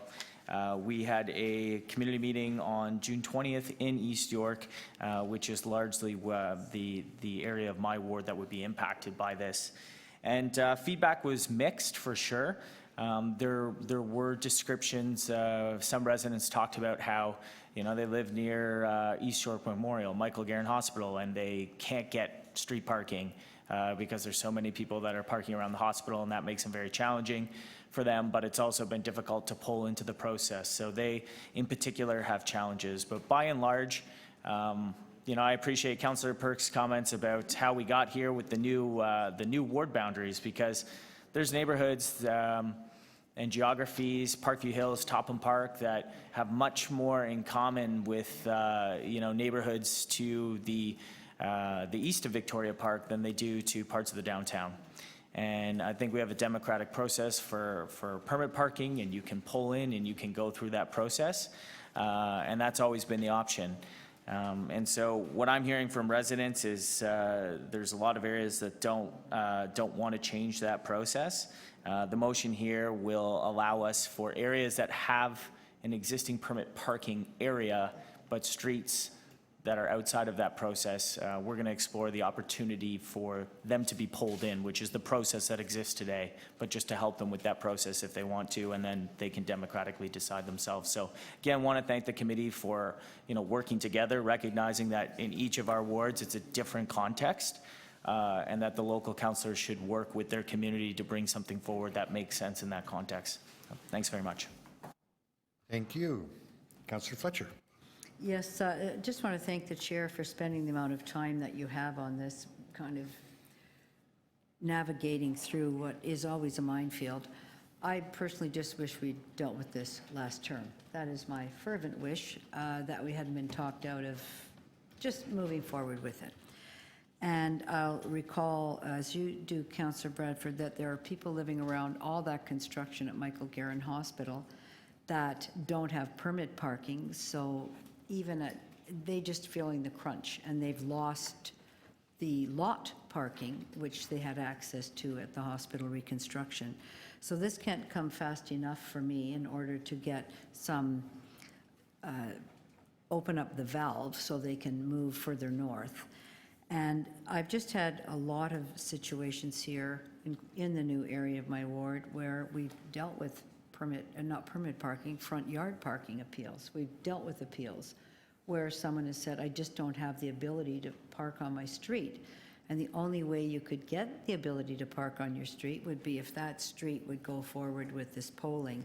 So this blanket approach, I'm going to support that when I see the new configuration, depending upon the new configuration. So it will give some relief to those zones that are chock-a-block full in the old city of Toronto and parts of East York. Expand them, I hope, further north, so there'll be relief for people who are parking on the street and can't find street parking in these new zones.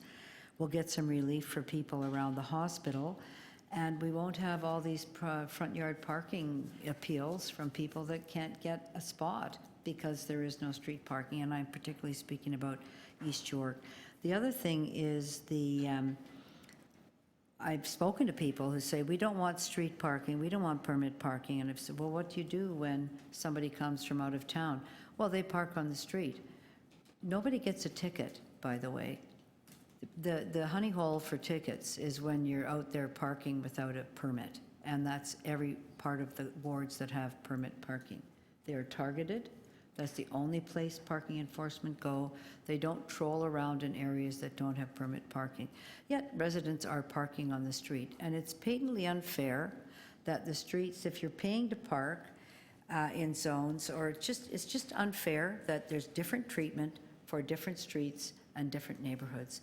And very evident is the Scarborough border, where all of your residents, Councillor Bradford, are paying on your side, and on the other side, they're just parking all night with nothing happening.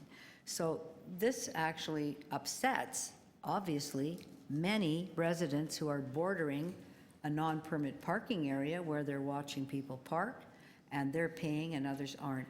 These are our streets. I think they need to be used well. I prefer to have people parking on the street than ripping up their front lawns and paving them over to park on those. And so I'm looking forward to this report coming back in October. And I also want to thank Mr. Lafredi. This is not, it's a bit of a nightmare to have to delve into all of this, but of course he's such a professional, it's easy for him. So thank you very much. Look at his face. Are there any other speakers on the item? No? So we'll first take Councillor Matlow's amendment to my motion. All those in favor, opposed, carried. Then as a package, all those in favor, opposed, carried. Okay. I think we're nearing the end, right? Some bills. You have a new piece of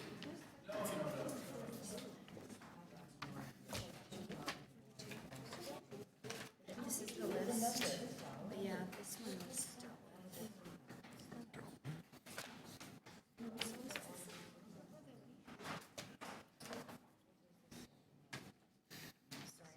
No, it's all fine. It's all fine. It's all fine.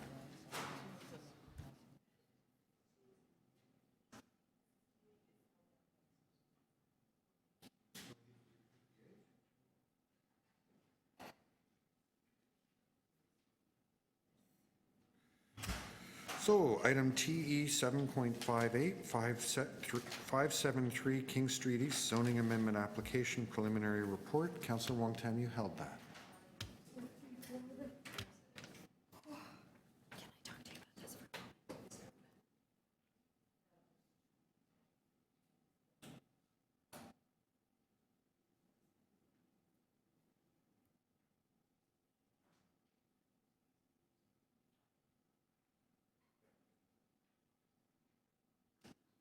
This is the first of two amendments staff are putting onto the screen. One is to make the one is to make the appropriate accommodations. And yes, there should be some light refreshments here. And here, well, it's actually very spotty depending on which developer is hosting. Sometimes you get cookies and tea, and sometimes you get little cute sandwiches. But nevertheless, you're inviting the residents to come out to a meeting directly after work. Many of them are coming without opportunities to have supper. At the very least, if you want to keep them alert and engaged, you got to give them some sustenance. So that's the first one, and then the second motion is to ensure that as the application moves forward, if we're getting to a final report, we need to keep all the appropriate cycling lanes open where cycling lanes exist, and then to direct all the appropriate stakeholders to work with planning staff to move to a site plan working group at the end of the process. No, we leave all that entirely to the developer. Okay, you've seen these motions. All in favor? Any opposed? They carry.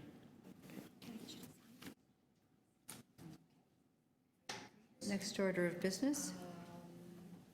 Why don't we skip over this one because it's to 122? Shall we just do the 122 endorsement of Toronto International Film Festival events for liquor licensing purposes? And you held that, Councillor Cressy.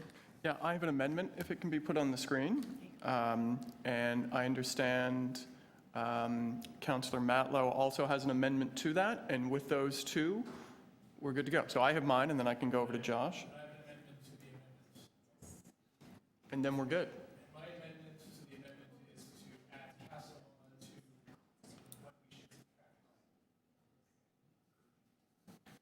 should. Can I, and so those are the motions. Any questions of the mover? Questions of staff? I just have a question, I think, for clerks. Do we still do the, would you like in the chair? Do we still do the municipal significance designations on festivals? And if this will go to council?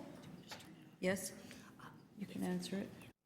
I'm asking, you don't have to.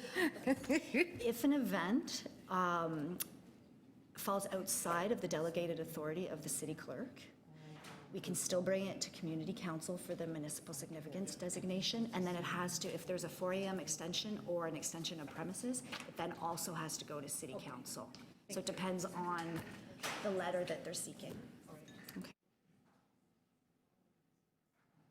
Any other questions of staff? No? On Councillor Matlow's amendment, all those in favor? On Councillor Cressy's now amended amendment, all those in favor? And that's the item, right? Yes. Okay, very good. So I'm waiting to hear from Councillor Layton's office. Okay. No, Yonge and Price is not mine. Ward 11. Who's Ward 11? I can't remember. It's Mike also, right? Okay. Yes. So you know what to do on item 91? Okay. TE 7.91, traffic control signals Yonge Street and Price Street, Marlborough Avenue. Councillor Cressy. Yeah, I can take carriage of that for Councillor Layton, and it is to move to approve the lights, the installation of the lights. All right. All those in favor? Opposed? Carried. Now, I think that just leaves the one item, right? Yeah. So I'm going to just ask people to be patient for 5 minutes. Councillor Layton moved a motion which has created a small technical problem, and I'm just getting someone to go see if anyone's in his office. I can't reach him right now. So we'll just relax. I think we should order in some food from one of Kristen's caterers. This might be the kind of moment where we wish that we could get a liquor licensing permit for the room.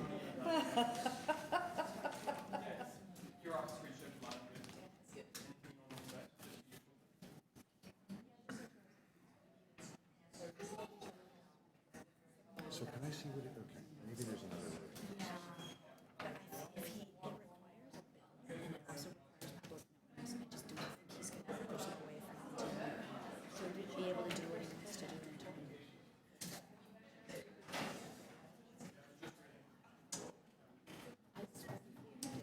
I just wonder why it has to be by the, hey.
So, thank you for that pause. We're all refreshed now. I wonder if anyone has a motion regarding bills. Oh, yes, I do. Have a motion? I think we have two. I don't know who goes The first. general bills goes first. Okay, so Okay. that the Toronto and East York Community Council pass and declare as bylaws bills at 1014 to 1033, 1035 to 1052, 1054 to 1058, 1060 to 1063, and 1066 to 1077, prepared for the June 25th, 2019, meeting 7 of the Community Council. All in favor, opposed, carried. Councillor Fletcher. That the Toronto and East York Community Council pass and declare as a bylaw a confirmatory bill to confirm the legislative proceeding of the Toronto and East York Community Council acting under delegated authority at meeting 7 on June 25th, 2019. All in favor, opposed, carried. Members, we've run out of business at 4:59. Thank you. I know how she is, I know. What was the item? Who's we? We're out of business. We've done everything. What's Kevin doing allowing that? Don't you understand that this is all going to create? But you know, we have everyone, and I said, you know, I'm so sick of doing this. I wish you would put the energy that you put on this in filling those 2,000 units that just got shit all over the place from the auditor's job. Oh, the 2000, which time did it go to ship by the auditor? The report that came out last night. It is about SSH and we can manage all this. But what if we have to do it in 2 minutes? That's 70. Yeah, they haven't fixed them up or anything, yes. Should we put it in because this is the problem. This is the problem. Did you?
Did everybody hear that?